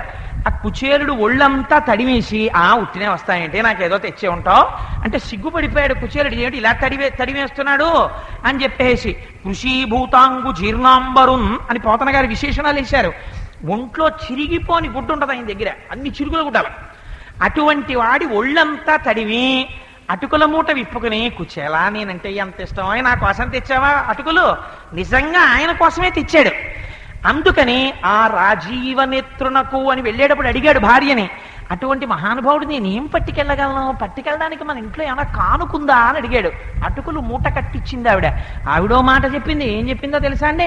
కలనైనం తన్ మున్నిరుంగని మహాదుష్టాత్ముడైనట్టి దుర్బలుడు ఆపత్ సమయంబునన్ మనమునం దొకమారు చింతింపన్ అంతనే వచ్చి హార్తిహరుడై తన్నైన ఇచ్చున్ నిశ్చల భక్తిభావముల భజించు వారికిటడే సంపత్ విశేషోన్నతుల్ అందావిడ.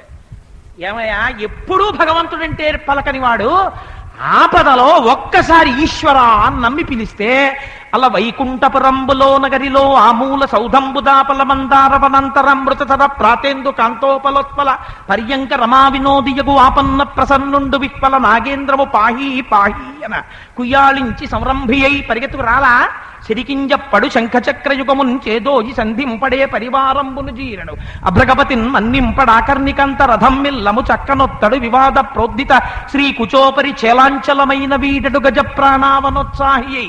అలా వచ్చాడే అటువంటి వాడయా ఆపత్సమయంబునన్ ఒకమారు ఉల్లంబునం తలపం తన్నైన ఇచ్చున్.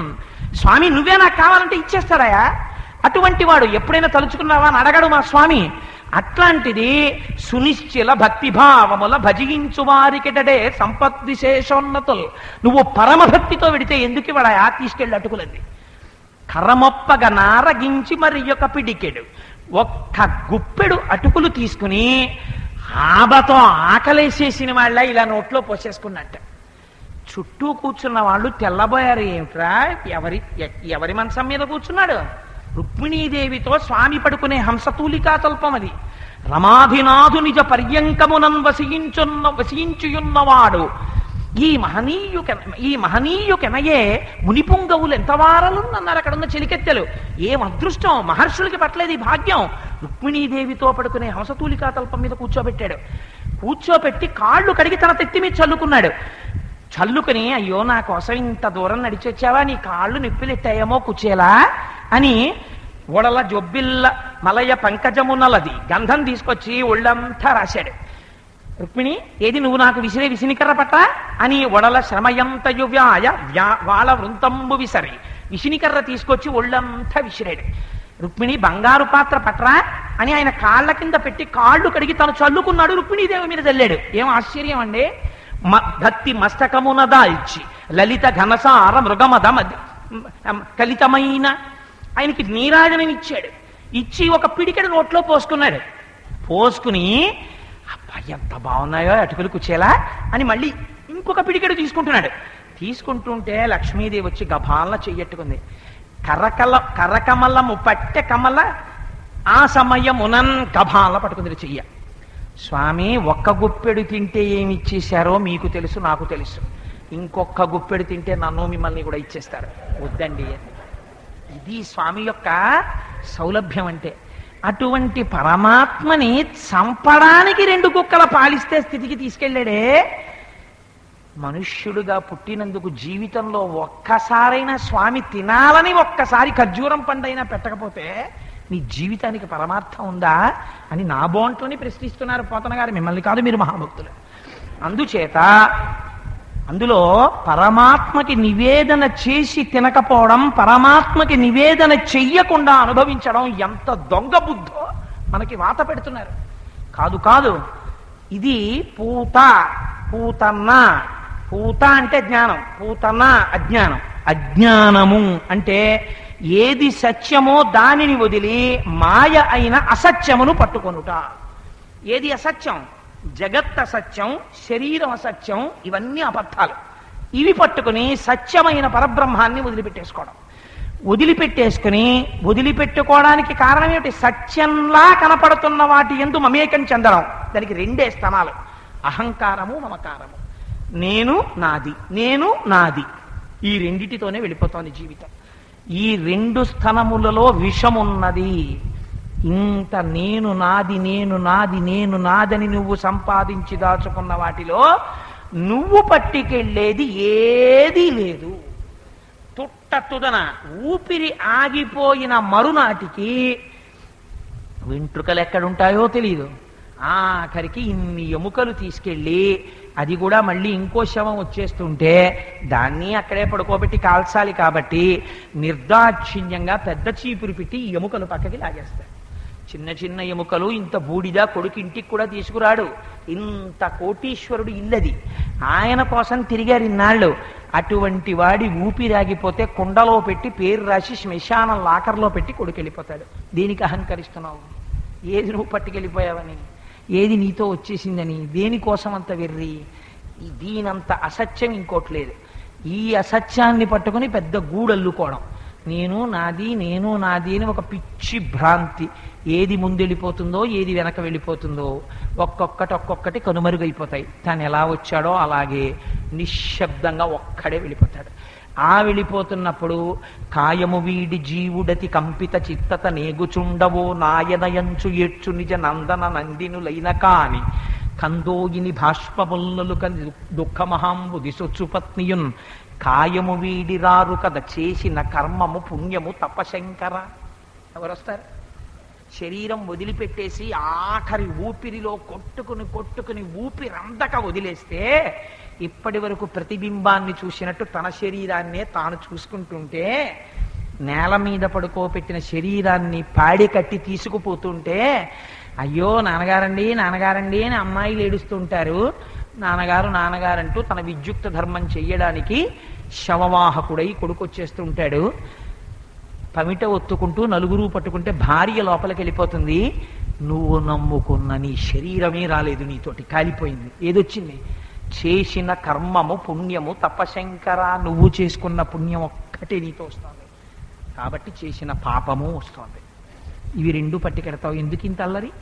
ఈశ్వరుణ్ణి నమ్మి అజ్ఞాన స్వరూపమైన అహంకార మమకారములనే 2 స్థనములు కలిగినటువంటి పూతన పాలు త్రాగడాన్ని ఒల్లకు.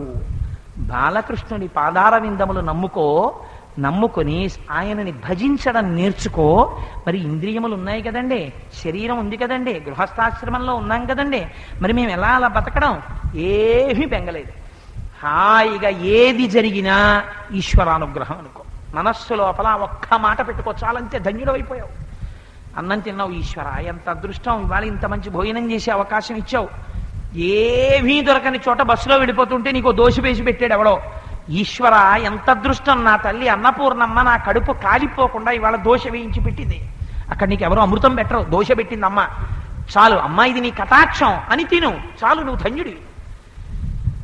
నువ్వు కొత్త బట్ట కట్టుకున్నావు, పసుపు పెట్టుకుని అమ్మా ఎంత అదృష్టం, నాకు ఇంత మంచి పంచి ఇచ్చావు అను, ధన్యుడివి. నీ కొడుక్కో మంచి సీట్ వచ్చింది, ఈశ్వరా నా యందు ఎంత కృప, నా కొడుక్కి ఇంత మంచి సీట్ ఇచ్చావు, ధన్యుడివైపోయావు. నీ కూతురుకో మంచి సంబంధం వచ్చింది, ఈశ్వరా నీ కృప, నాకు బెంగ లేకుండా మంచి వియ్యాల వారిని ఇచ్చావు అను, ధన్యుడివి. నాదన్నావో పూతనకి దొరికావు, ఇదే నేర్పుతావు. అంతే, పూతనా సంహారంకి ఇంతకన్నా ఏముంటుందండి? లోపల తెలుసుకుంటే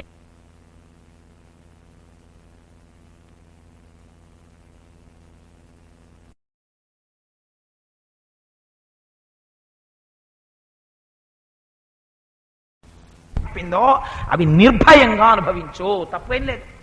గృహస్థాశ్రమంలో ఉన్నవాడు వేరొకలా జీవించలేడు. కాబట్టి గృహస్థాశ్రమంలో ఉన్నవాడివి గృహస్థాశ్రమంలో ఉన్నట్టు ఉండు, ఏం తప్పు లేదు. హాయిగా బిడ్డల్ని కను, హాయిగా భార్యతో ఉండు, హాయిగా మధుర పదార్థాన్ని స్వీకరించు, హాయిగా సంతోషంగా సుఖంగా ఉండు. కానీ వేదము వద్దన్న పని చెయ్యకు. వేదము చెప్పిన పనిని, ఆ సుఖమును నువ్వు అనుభవించేటప్పుడు ఇది ఈశ్వర అనుగ్రహం అని ఒక మాట ఆయనకి నివేదన చేసి తిను. లేకపోతే నువ్వు దొంగవైపోతావు. ఇచ్చినవాడొకడు, వాడి కళ్ళు కప్పి నువ్వు తిన్నావు, దొంగవైపోయావు. ఇదొక్కటి నేర్చుకో చాలు. పూతనా సంహార ఘట్టం చేత తెలుసుకోవలసిన ఆంతర రహస్యాన్ని నువ్వు తెలుసుకున్నట్లే, అంతే. అదొక అద్భుతమైన లీల పూతనా సంహార ఘట్టం. సరే, అందుచేత స్వామి మళ్ళీ రోహిణీ నక్షత్రం తిరిగి వస్తే ఇప్పటి వరకు ఏమీ తెలియకుండా ఇలా పడుకున్నటువంటి కృష్ణ పరమాత్మ మనలాగే ఆయన కూడా బోర్లా పడ్డం నేర్చుకున్నాడు. నిజంగా ఆయనకి బోర్లా పడ్డం నేర్చుకోవడం ఏమిటండి అంటే మన అదృష్టం. అంటే నిజంగా మనం అలా చెయ్యగలిగితే, ఆ కృష్ణ పరమాత్మ బోర్లా పడిన ఘట్టం దగ్గర మీరు భాగవతం చదువుకుంటున్నారనుకోండి, ఈశ్వర నువ్వు బోర్లా పడ్డం ఏమిటయా, సృష్టిలో ఎక్కడైనా ఉంటుందా? కానీ నిజంగా చిన్ని కృష్ణుడు, అమ్మ కట్టిన ఓ చిన్న పట్టు పీతాంబరం, ఎర్రటి కాళ్ళు, చిన్ని పాదాలు, ఇంతంత చేతులు, ఇంతంత వేళ్ళు, పెసరకాయల్లా సన్నగా, వాటికి ఇంతింతి గోళ్ళు, లక్ష్మీదేవి అంతటిది ముక్కు మీద వేలేసుకుంది. నిజంగా తెలుసా అండి? ఎక్కడ అన్నమాచార్యులు వారు జోలపాడుతుంటే, జోవచ్యుతానంద జోజో ముకుంద రవ్య పరమానంద రామగోవింద పాలవారాశిలో పవళించినావు, బాగుగా మునులకు అభయమిచ్చినావు, మేలుగా వసుదేవు కుదయించినావు, బాలుడయ్యుండిగో పాలుడైనావు. ఎంత భావన! నిజంగా బంగారు గిన్నెతో పాలు పోసేరా. ఆ పాలు పోస్తే నువ్వు ఏమీ తెలియని వాళ్ళ అక్కడ నువ్వు ప్రవర్తిస్తుంటే, చిన్నపిల్లాళ్ళ దొంగనీవని సతులు నవ్వుచున్నారా, ముంగిటారాడరా ముద్దు గోపాల. ఏ మూర్తి గారు తప్పు చెప్పానా? చేత జోవచ్యుతానంద జోజో ముకుంద. ఒక్కొక్క దగ్గర అనుభవించగలిగినటువంటి హృదయం ఉంటే అన్నమాచార్యులు వారు ఎంత అనుభవించారండి. ఆ యశోదాదేవి యొక్క అంతఃపురం ముందు పారాడుతున్న కృష్ణుణ్ణి చూసి, ముద్దుగా రే యశోద ముంగిట ముత్యము వీడు. పిల్లవాడిని చూసేటప్పటికీ వీళ్ళ ఇంట్లో ముత్యం అంటారు. అందుచేత ఏదో స్వాతివానల కురిశ సముద్రాల కొరకు సీత కడుపున పుట్టె చిట్టి ముత్యమ్ము అని జానపదులు పాట పాడుతుంటారు రామాయణాన్ని. అలా పిల్లవాడిని చిట్టి ముత్యంతో పోలుస్తారు. అన్నమాచార్యులు వారంతటి వారు నవరత్నాల రూపంలో పరవశించిపోయారు ఆ కృష్ణుడిని చూసి. మీకు అనుభవించగలిగిన హృదయం ఉంటే ఒక్కసారి ఆ కృష్ణుడు బోర్లా పడిన సందర్భం జ్ఞాపకం చేసుకుంటే, ఆయన బోర్లా పడి ఏమీ తెలియని వాళ్ళు ఆ పావులా ఇలా ఓ చిన్ని తలకా ఎత్తి ఇలా చూస్తూ ఉంటే, వాళ్ళందరూ చిన్ని కృష్ణుడు బోర్లా పడ్డాడు అనుకుని బొబ్బట్లు వేసుకుంటే, మీరు ఓ గోపకాంత అక్కడికి ఎడితే మీకు ఓ బొబ్బట్టు ఎడితే, పిల్లాన్ని మీరు ఎత్తుకున్నట్టు భావన చేస్తే అయిపోయింది, అంతే. మీరు ధన్యులైపోయారు జీవితంలో. ఇంకంతకన్నా అంతకన్నా ఏం కావాలి? మీరు నందవ్రజంలోకి వెళ్ళాలి. తిరుప్పావైలో ఆవిడ వెళ్ళలా? ఆవిడ తాను గోపకాంతగా మారిపోయింది. మారిపోయి ఉందు మదగళిత్తు నోడాల తోల్వళియం నంద గోపాలం మరుమగలే నెప్పిన్నాయ్ కందం కమలం కళలి కడైத்திரவாய் வந்த எங்கும் தோழியலை தருகான் மாதவி பந்தல் மேல் பல்கால் கீழி அங்கன் குவிலகான் பந்தாறு விரலவன் மைத்தனன் பேர்ப்பாட அச்சந்தாமரை கையால் சீரால் விளையொழிப்ப வந்த திரவாய் మగలిందు ఏళోరెంబావాయ్ అని 18వ పాసురం చెప్పేలా, అమ్మా నీ ఎర్రటి చెయ్యి గాజులతో గల్లుమంటుండగా చెయ్యి తీయమని గోపకాంతగా మారిపోవా ఆ రోజున నందవ్రజంలో? నువ్వు మారిపోవడంలో ఉందంతే, నువ్వు మానసికంగా అనుభవించడంలో ఉంది. అది లేని నాడు అటువంటి మనస్థితి పొందకపోతే భాగవతం నిన్ను ఎలా ఉద్ధరించగలుగుతుంది? అందుచేత పిల్లడు బోర్లా పడ్డాడు. బోర్లా పడితే వాళ్ళు ఉత్సవం చేశారు. అబ్బో మా పిల్లాడు బోర్లా పడ్డాడని మురిసిపోయింది యశోద. అభిషేకాలు చేయించింది. పిల్లవాడిని ఓ పాన్పు మీద పడుకోబెట్టింది. బ్రాహ్మణులందరినీ పిలిచింది. వాళ్ళందరికీ దాన ధర్మాలు చేసింది. మంచి పట్టుబట్టలు పెట్టింది. వచ్చిన ముత్తైదువులందరినీ కూడా సత్కరించింది. ఇదంతా జరుగుతూ పిల్లవాడి సంగతి మరిచిపోయింది. అసలు ఈ ఉత్సవానికంతటికీ ఎవడు ప్రధానమో వాడిని మరిచిపోయింది. వాడు పాన్పు మీద ఉన్నవాడు ఏమీ తెలియని వాళ్ళ ఒక్కసారి నిద్ర లేచిన వాళ్ళే లేచాడు. ఆయన నిజంగా నిద్రపోతే కదూ, ఆయన ఒక లీల చెయ్యాలనుకున్నాడు ఇప్పుడు, అందుకని నిద్ర లేచాడు. పక్కనే ఒక బండి ఉంది. ఆ బండి మీద కంసుని పనుపున శకటాసురుడని ఒక రాక్షసుడు ఆవహించాడు. ఆవహించి బండి రూపంలో వచ్చి ఈయన్ని నలిపేయడానికి దగ్గరికి వస్తున్నాడు. నిదిరించిన శిశువాకొని చనుగోరి కెరలి కిసలయ విలస మృదుచక్ర చాప రేఖాస్పద పదమున తన్నెనొక్క బండిందండిన్. ఏమి మాటలో పోతనగారి రేఖామయధ్వజుధా కలశాత పత్ర వజ్రాంకుశాంబురుహ కల్పక శంఖ చక్రై భవ్యైరలంకృతతలౌ పరతత్వ చిహ్నై శ్రీ వెంకటేశ చరణౌ శరణం ప్రపద్యే అంటాం కదా. అలా నిద్రపోతున్నటువంటి పిల్లవాడు తెలివచ్చినట్టుగా ఓసారి కళ్ళు విప్పి ఓ పెద్ద ఆవలింత ఆవలించి అమ్మ స్తన్యం కోసం వెతుక్కున్న వాళ్ళ అటు ఇటు నోరు కదిపి ఎంతకీ కనపడకపోతే బోర్లా పడిన పిల్లాడికి మళ్ళీ తిరగబడ్డం వస్తుంది కదా. తిరగబడి ఏడుస్తూ అమ్మ రాలేదని కాళ్ళు చేతులు ఎత్తినట్టు ఇలా కాలెత్తాడు. దగ్గరికి వచ్చినటువంటి బండికి ఆ కాలు తగిలింది. తగలగానే అది ముక్క చెక్కలై ఆకాశంలోకి ఎగిరిపోయి కింద పడిపోయింది. పడిపోగానే పెద్ద చప్పుడైంది. బండిలో పెట్టినటువంటి సంబారాలన్నీ చల్లా చెదరగా పడిపోగానే అక్కడ ఉన్న గోపకాంతలు గోపాలురు అందరూ పరిగెత్తుకొచ్చారు. ఏమి అదృష్టమో ఈ కృష్ణుడికి ఇన్ని ప్రమాదాలు వస్తున్నాయి, అయినా బతికి పట్టుకట్టాడు అని పిల్లాడిని గబగబా తీసుకున్నారు. వాడికి రక్ష పెట్టించారు. వాళ్ళు బీజాక్షర న్యాసం చేసుకున్నారు.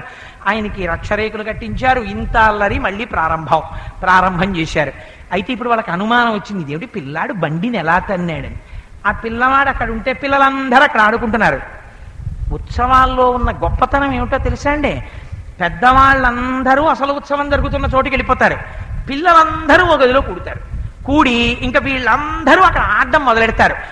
ఏదైనా జరిగింది అనుకోండి, అక్కడ ఎవడో వాడు బంతి సిరితే అక్కడ ఉన్నటువంటి డ్రెస్సింగ్ టేబుల్ అద్దం పగిలిపోయింది అనుకోండి, అందరికన్నా చిన్నవాడు ఎవడో వాడు నిజం చెప్పేస్తాడు. కొంచెం వయస్సున్న వాళ్ళు దాటిపోతారు. మనం చెప్పవలసి వస్తుంది ఎందుకు వచ్చిన గొడవ అని. చిన్న పిల్లాడి వాడికి ఇంకా లోకం తెలియదు అని నించుంటాడు. తెలివైన వాడైతే ఆ చిన్నవాడిని అడుగుతాడు, ఇదేంటి ఏరా అసలు ఎలా పగిలిపోయింది అంటే, నంగారండి బాగా విసిరాడండి అని చెప్పేస్తాడు వాడు. అలా వీళ్ళందరూ వెళ్ళి పిల్లాడిని అడిగారు, అదేంటి బండి ఎలా ఎగిరిందిరా, మీ అందరు ఇక్కడ ఆడుకుంటున్నారా చూశారా అని అడిగారు. నిదిరించిన శిశువాకొని ఏడ్చుచు కాలెత్తిన తాకియగసను కాని ఏ మూలమున బండియగయదని తద్బాలుని కడనాడు చుండి పలికిరి శిశువుల్. వాళ్ళకి మర్మం తెలియదు. వాళ్ళు కేవలము స్వచ్ఛమైన హృదయం ఉన్నవాళ్ళు. వాళ్ళు అన్నారు, ఈ పిల్లాడు పడుకున్నాడు కదా, వీడు పడుకున్న పిల్లాడికి తెలివి వచ్చింది, వాడికి ఆకలేసింది, వాడు ఏడిచాడు కదా పిల్లాడు అనుకున్నాం. ఈలోగా ఏడుస్తూ వాడు కాలెత్తాడు, బండికి తగిలింది, బండి ఎగిరిపోయింది, బండి విరిగిపోయింది, కింద పడిపోయింది అన్నారు. వీళ్ళన్నారు, ఏడ్రా మాటలు, బాలుండెక్కడ బండి ఎక్కడ, అభోభాగంబుపై తన్నటన్ బాలుండెక్కడ. ఏమన్నా చెప్పే మాటకి అర్థం ఉందా? వీడేమో చంటి పిల్లాడా, వీడేమో ఇలా కాలెత్తి బండింది అన్నాడా, అది ఆకాశానికి ఎగిరిపోయిందా, ముక్కలైపోయి కింద పడిపోయిందా? ఇది మేము నమ్మమా? ఈ జడ్డుంబల్కే లోకంబుననైన చెప్పబడునే ఏ చందమో కాక అని ఆ వచ్చినటువంటి గోపకాంతలందరూ ఆ బాలుర్ని చూసి అన్నారు, అబ్బాయి ఈ పిల్లలకేం తెలియదురా, వీళ్ళందరూ పిచ్చేళ్ళు ఏదో చెప్పేస్తున్నారు. ఇట అనా అర్థం ఉందా అసలు ఈ మాటకి? బాలుండెక్కడ బండి ఎక్కడ అభోభాగంబుపై కాలం తన్నుట ఎక్కడ ఆటపడు చుల్కల్లాడిరి జడ్డుంబల్కే లోకంబుననైన చెప్పబడునే ఏ చందమో కాక ఎంచాలాపించుతు వ్రేలు వ్రేతలు ప్రభూతాశ్చర్యలైరంతటన్. పిల్లాడేమిటి, బండి తనడం ఏమిటి, పైకి వెళ్ళడం ఏమిటి, విరిగిపోవడం ఏమిటి, కింద పడిపోవడం ఏమిటి, పిల్లలు వీళ్ళకి చేత కాదు, జడ్డి మాటలు, ఏవో పిచ్చి మాటలు చెప్తారంతే వీళ్ళు అనుకుని పాప ఆవిడ గబగబా పిల్లాడిని ఎత్తుకుని, ఇంత పెద్ద ఉపద్రవం తప్పిపోయింది కదా, అమ్మకి ఎంత బాధో మనసులో, అందుకని ఆ పిల్లాన్ని ఒళ్ళో పెట్టుకుని అలసితివి కదన్నా యాకొంటివి కదన్నా మంచి అన్న ఏడ్పు మానుమన్నా చన్ను కుడువుమన్నా సంతసపడుమన్నా అనుచు చన్ను కుడిపే అర్భకునకు. ఎంత సహజమైన పద్యమో చూడండి. పిల్లాడికి ఆకలేసి వాడు దొల్లి మంచం మించి కింద పడిపోయాడు అనుకోండి, వాడు క్యార్మని ఏడుస్తున్నాడు అనుకోండి, అక్కడ ఉన్న పిల్లాడు ఆకలేసింది ఇలా ఉంది, ఏడిచి దొల్లిపోయాడు అన్నారు అనుకోండి, ముందు అమ్మనే మాట ఏమిటో తెలుసా అండి, పాల కోసం ఏడిచావా, రారా ఇచ్చేస్తాను అందవు. అయ్యో నాన్న నేను చచ్చిపోయాను రా నాన్న, ఏదో పనిలో ఉండిపోయాను, ఆకలేసి ఏడిచి పడిపోయావా నాన్న, ఎంత తప్పైపోయింది నాన్న అని వాడికి ఏమైనా అర్థం అవుతుందా? ఎందుకంత ఎక్స్ప్లెనేషన్, 1కి 10 మాటలు సార్ అని ప్రతి పారాగ్రాఫ్లో ఛార్జ్ షీట్కి రిప్లై ఇచ్చినట్టు.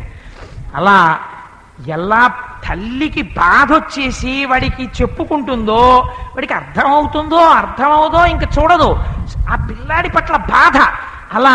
అలా సితివి కదన్నా యాకొంటివి కదన్నా మంచి అన్నా ఏడ్పు మానుమన్నా చన్ను కొడువుమన్నా సంతసపడుమన్నా అనుచు చన్ను కుడిపే అర్భకునకు.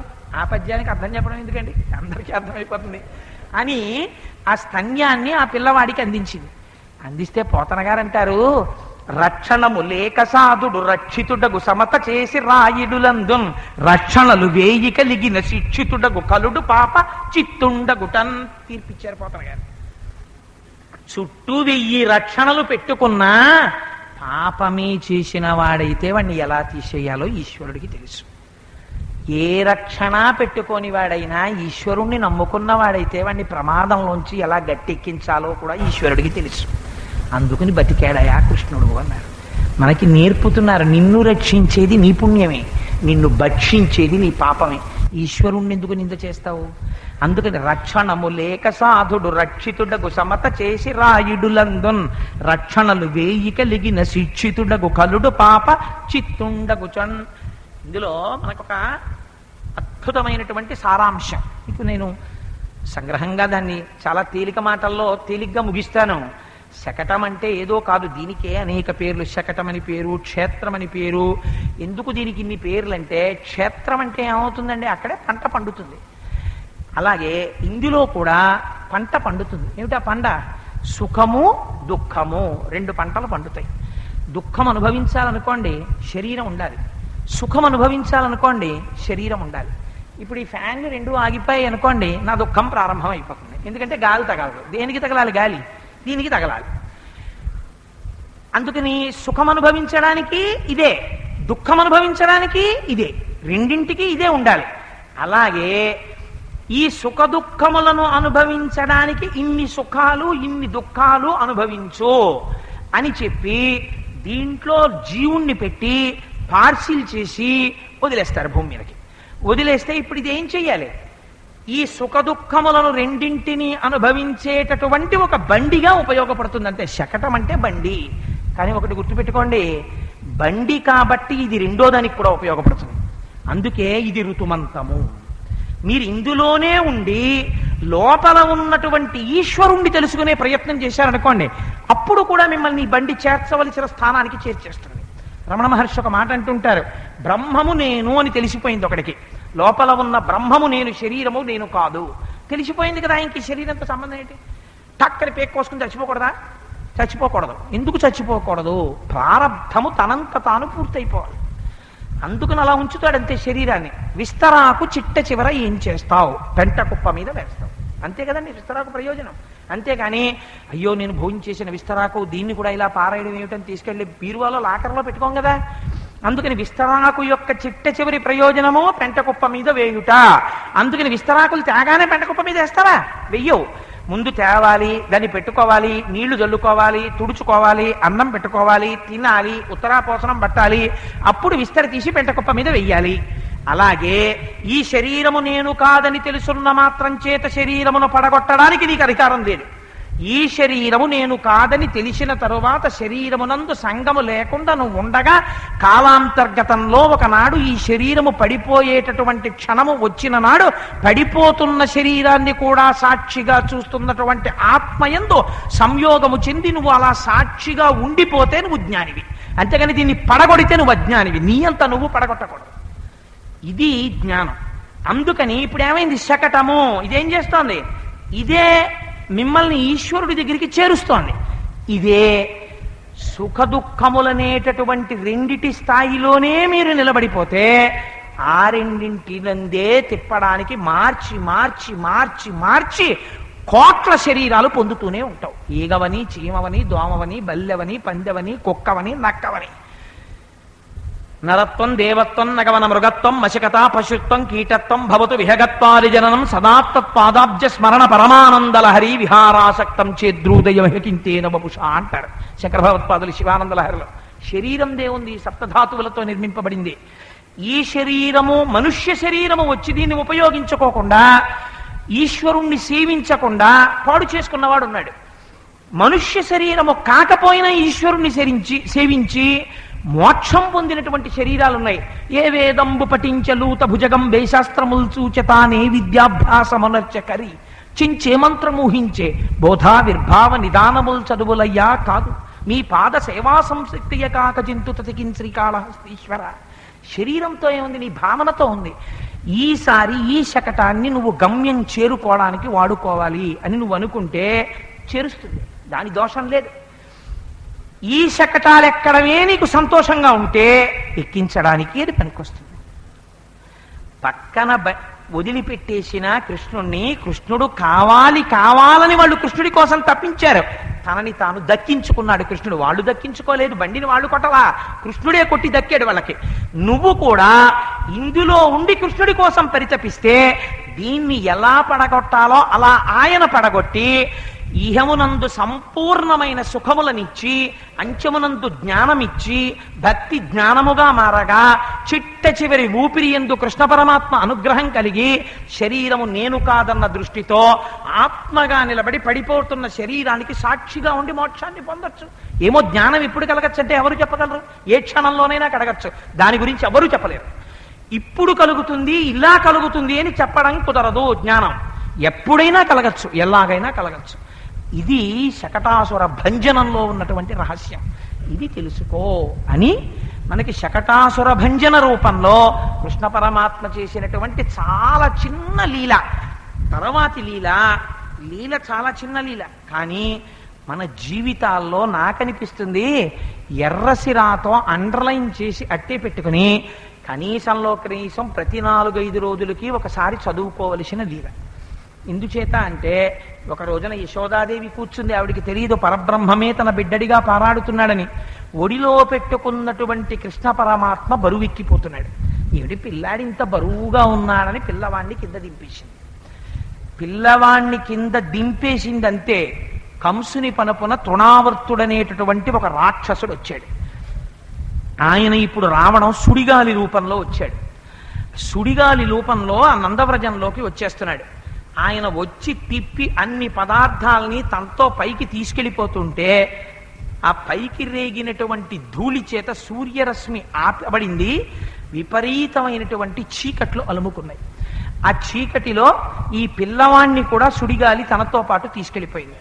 సుడియరుగని హరిసుడివడ సుడిగాలి తెరంగు రక్కసుడు విసిరిడి సుడిగాలి ధూళి కన్నుల సుడివడ గోపకులు బెగడి సుడివడిరధిపా.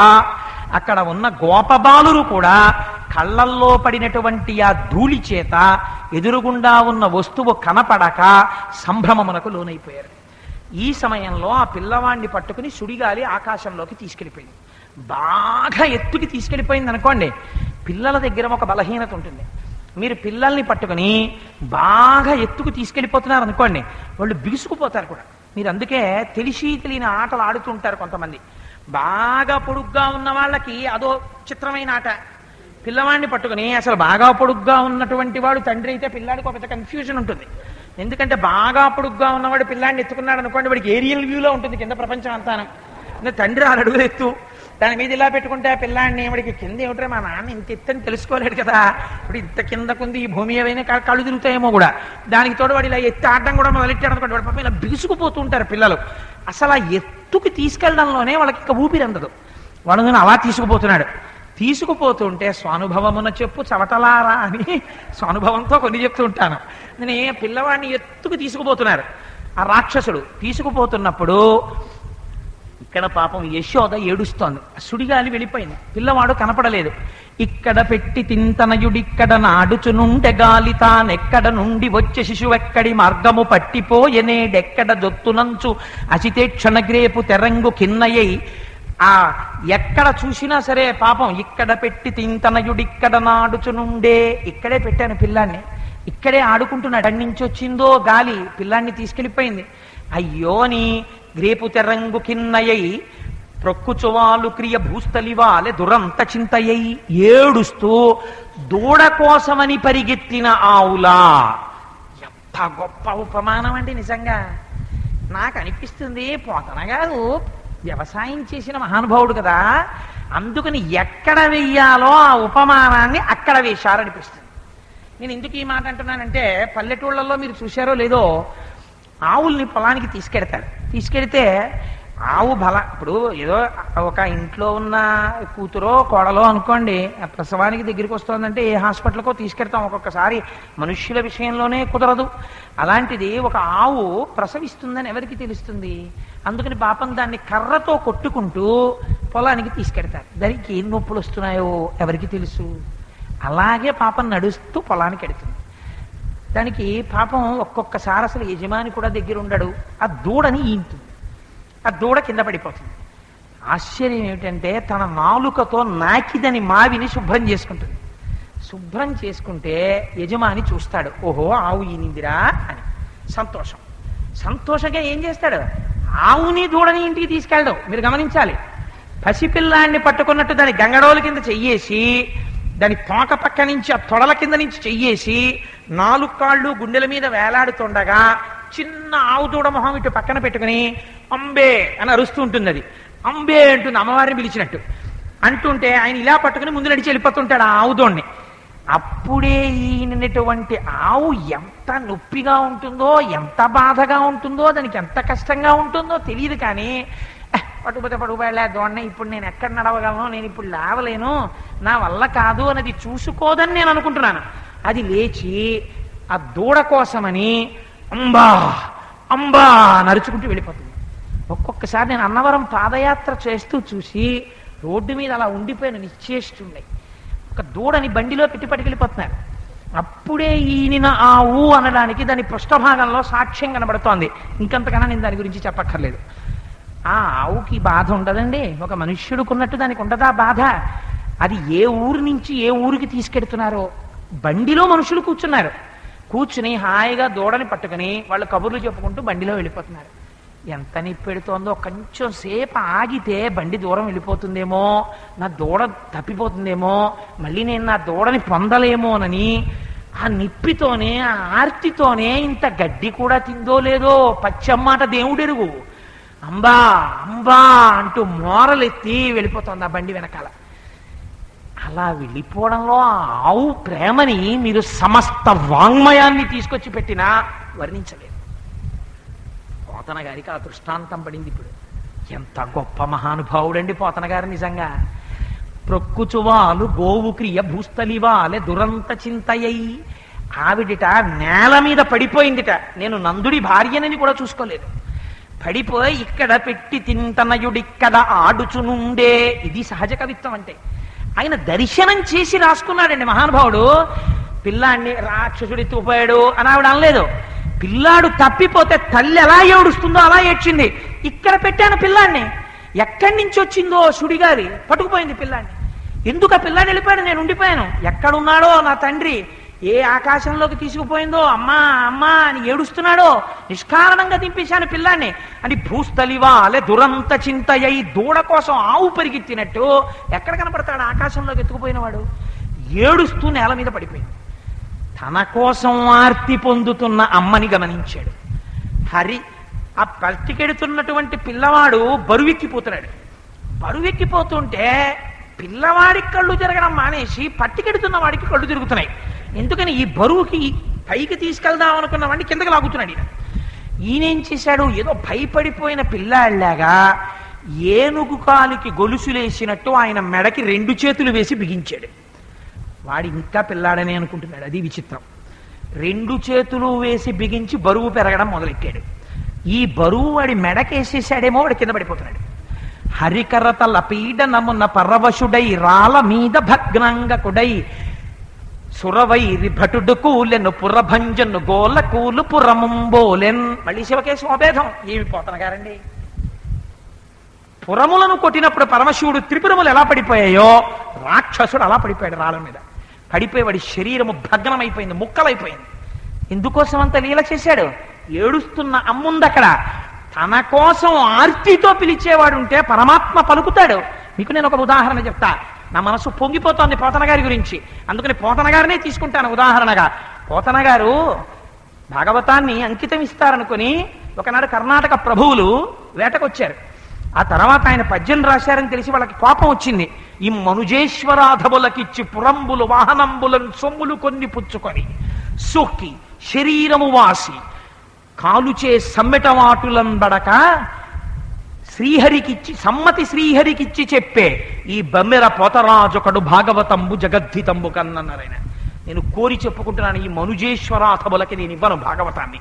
కటుక కంటి నీరు చనుకట్టు బయింబడ ఎల ఎచ్చదో కైఠభరాజు మర్దనుని గాదలి కోడల ఓ మదంబ ఓ హటక గర్భురాణి నిన్నకటికిన్ కొనిపోయి అలా కర్ణాట కిరాత కీచకులకు అమ్మను త్రిశుద్ధిగా నమ్ము భారతి అన్నారు. ఈ విషయాలు తెలిసే కర్ణాటక ప్రభువులకి కోపం వచ్చింది. పోతనని పట్టి శిక్షిస్తాం, బలవంతంగానైనా భాగవతం పుచ్చుకుంటాం అని వేటమిషతో వచ్చారు. వచ్చి వేటాడి అరణ్యంలో ఇక్కడికి దగ్గరలో పోతన గారి పొలం ఇల్లు ఉన్నాయి, వెళ్ళి పోతన గారిని తీసుకురమ్మన్నారు. ఆయన దగ్గర ఉండే సైన్యం వెళ్ళింది. వెళ్ళేటప్పటికీ పోతన గారి ఇంటి ముందు అడవి పంది పడుకునుంది. దాన్ని చూసి వాళ్ళు పారిపోయి వచ్చేసారు. అయా, మేము ఇంతకు ముందు ఎప్పుడు చూడలేదు అడవి పందిని, అటువంటి పంది. అది మమ్మల్ని చూడగానే నోరు తెరిచి అరిచింది. మేము అటువంటి ధ్వని వినలేదు. దాని కోరలు నాగేటి చాల్లో ఉన్నాయి. మాకు భయం వేసి వచ్చేసామన్నారు. వేటాడడంలో సిద్ధహస్తుల్ని పంపించాడు ప్రభు, అడవి పందిని చంపి తీసుకురమ్మని. వాళ్ళు వెళ్ళి అసలు ఆ అడవి పంది మీదకి కత్తి విసరడం ఏమిటండి, దాన్ని చూస్తే భయం వేస్తోందని వచ్చేసారు. ప్రభువుకి కోపం వచ్చింది. పోతనని తమ్మంటే అడవి పందిని కూడా పట్టలేకపోతున్నారు మీరు, నేనే వస్తాను రండి అని చతురంగ బలాలతో వచ్చాడు. వచ్చి అడవి పందిని చూశాడు. తానే పారిపోతే బాగుండదని బాణం వేశాడు. వేస్తే పెద్ద వరాహం ఒకటి లేచింది అక్కడి నుంచి. కొండొకసేపు నిల్చితను కోరిక రాకొమరుండు పద్మిని గంధ సుగంధ అని ఆ అడవి పంది లేచి వచ్చి రాజుని పరివారాన్ని తరిమింది.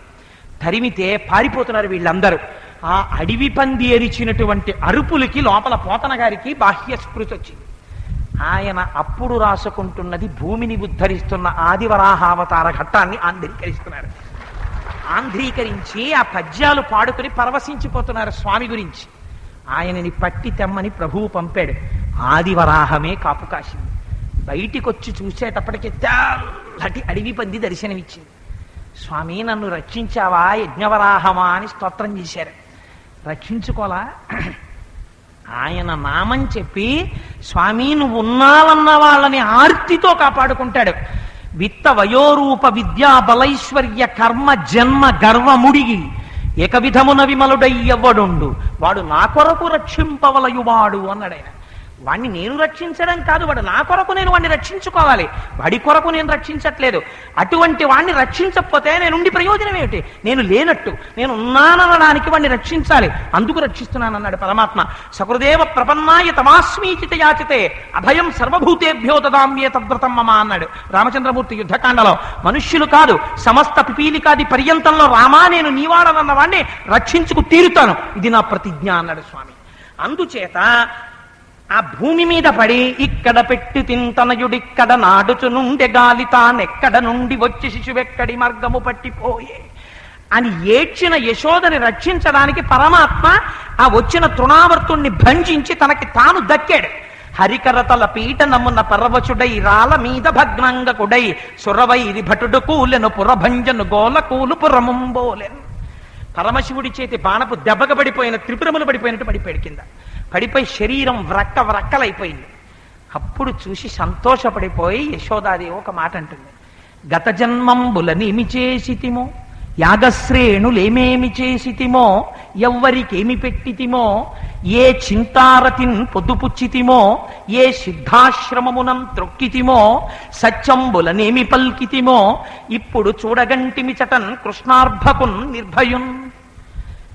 అమాయకులై ఏమీ తెలియనటువంటి పిల్లవాళ్ళకి వచ్చేటటువంటి గండాల నుంచి పిల్లల్ని రక్షించి తల్లిదండ్రులకి ఇంకా బిడ్డలు మిగిలారనగలిగినటువంటి అదృష్టాన్ని పరమాత్మ ఏ పుణ్యాన్ని చూసి ఇస్తాడో యశోదాదేవి చెప్తుంది. గత జన్మంబులనేమి చేసితిమో, మీరు ఏం చేయకపోయినా టైం వెళ్ళిపోతుంది. ప్రయత్నపూర్వకంగా నేను ఏ కథ విన్నాను, యాగశ్రేణులేమేమి చేసితిమో, ఏమి యాగం చేశానో, ఏ సిద్ధాశ్రమమునం త్రొక్కితిమో, ఏ రమణ మహర్షి ఆశ్రమం వంటి ఆశ్రమాన్నో, రామకృష్ణ పరమహంస ఆశ్రమం వంటి ఆశ్రమాన్నో నా కాలుతో తొక్కానో అంటే అందులో ప్రవేశించానో, ఏ సిద్ధాశ్రమమునం త్రొక్కితిమో, సత్యంబులనేమి పల్కితిమో, ఎప్పుడు ఏ సత్యం పలికానో, ఏ చింతారతిన్ పొద్దుపుచ్చితిమో, దేని గురించి నేను ఆలోచిస్తూ కాలం గడిపానో. ఒక్కొక్క నాడు భాగవతం విని కృష్ణ పరమాత్మ గురించి ఆలోచిస్తూ భోజనం చేశారనుకోండి, ఆ రోజు ఈశ్వరుడే పొంగిపోతూ తింటాడు. టీవీ చూస్తూ మంగళసూత్రాలు లాగేస్తున్న ఎపిసోడ్ తింటే అదే వస్తుంది, లేనిపోని ఇబ్బందులు వస్తాయి. అంచేత ఏమవుతుంది, అటువంటి భావన వ్యగ్రత కలిగిన పిల్లల కడుపులో పెరుగుతారు కూడా. అందుచేత ఏమవుతుంది, ఏ చింతారతిన్ పొద్దుపుచ్చితిమో, ఇప్పుడు చూడగంటిమి చటన్ కృష్ణార్భకున్ నిర్భయున్. అందుకని నేను ఇప్పుడు అర్భకుడైన కృష్ణుణ్ణి క్షేమంగా చూడగలిగాను. ఇది మనకి ఒక అద్భుతమైనటువంటి నీతి పాఠాన్ని నేర్పుతుంది ఈ లీల. నేను తరచూ చెప్తుంటాను ఒక శ్లోకాన్ని, నాకు చాలా ఇష్టం నీతి శాస్త్రంలోంచి ఆ శ్లోకం. అంటే డబ్బు సంపాదించద్దు, డబ్బు జోలికి వెళ్లకు, డబ్బు ముట్టుకోకు అని గృహస్థాశ్రమం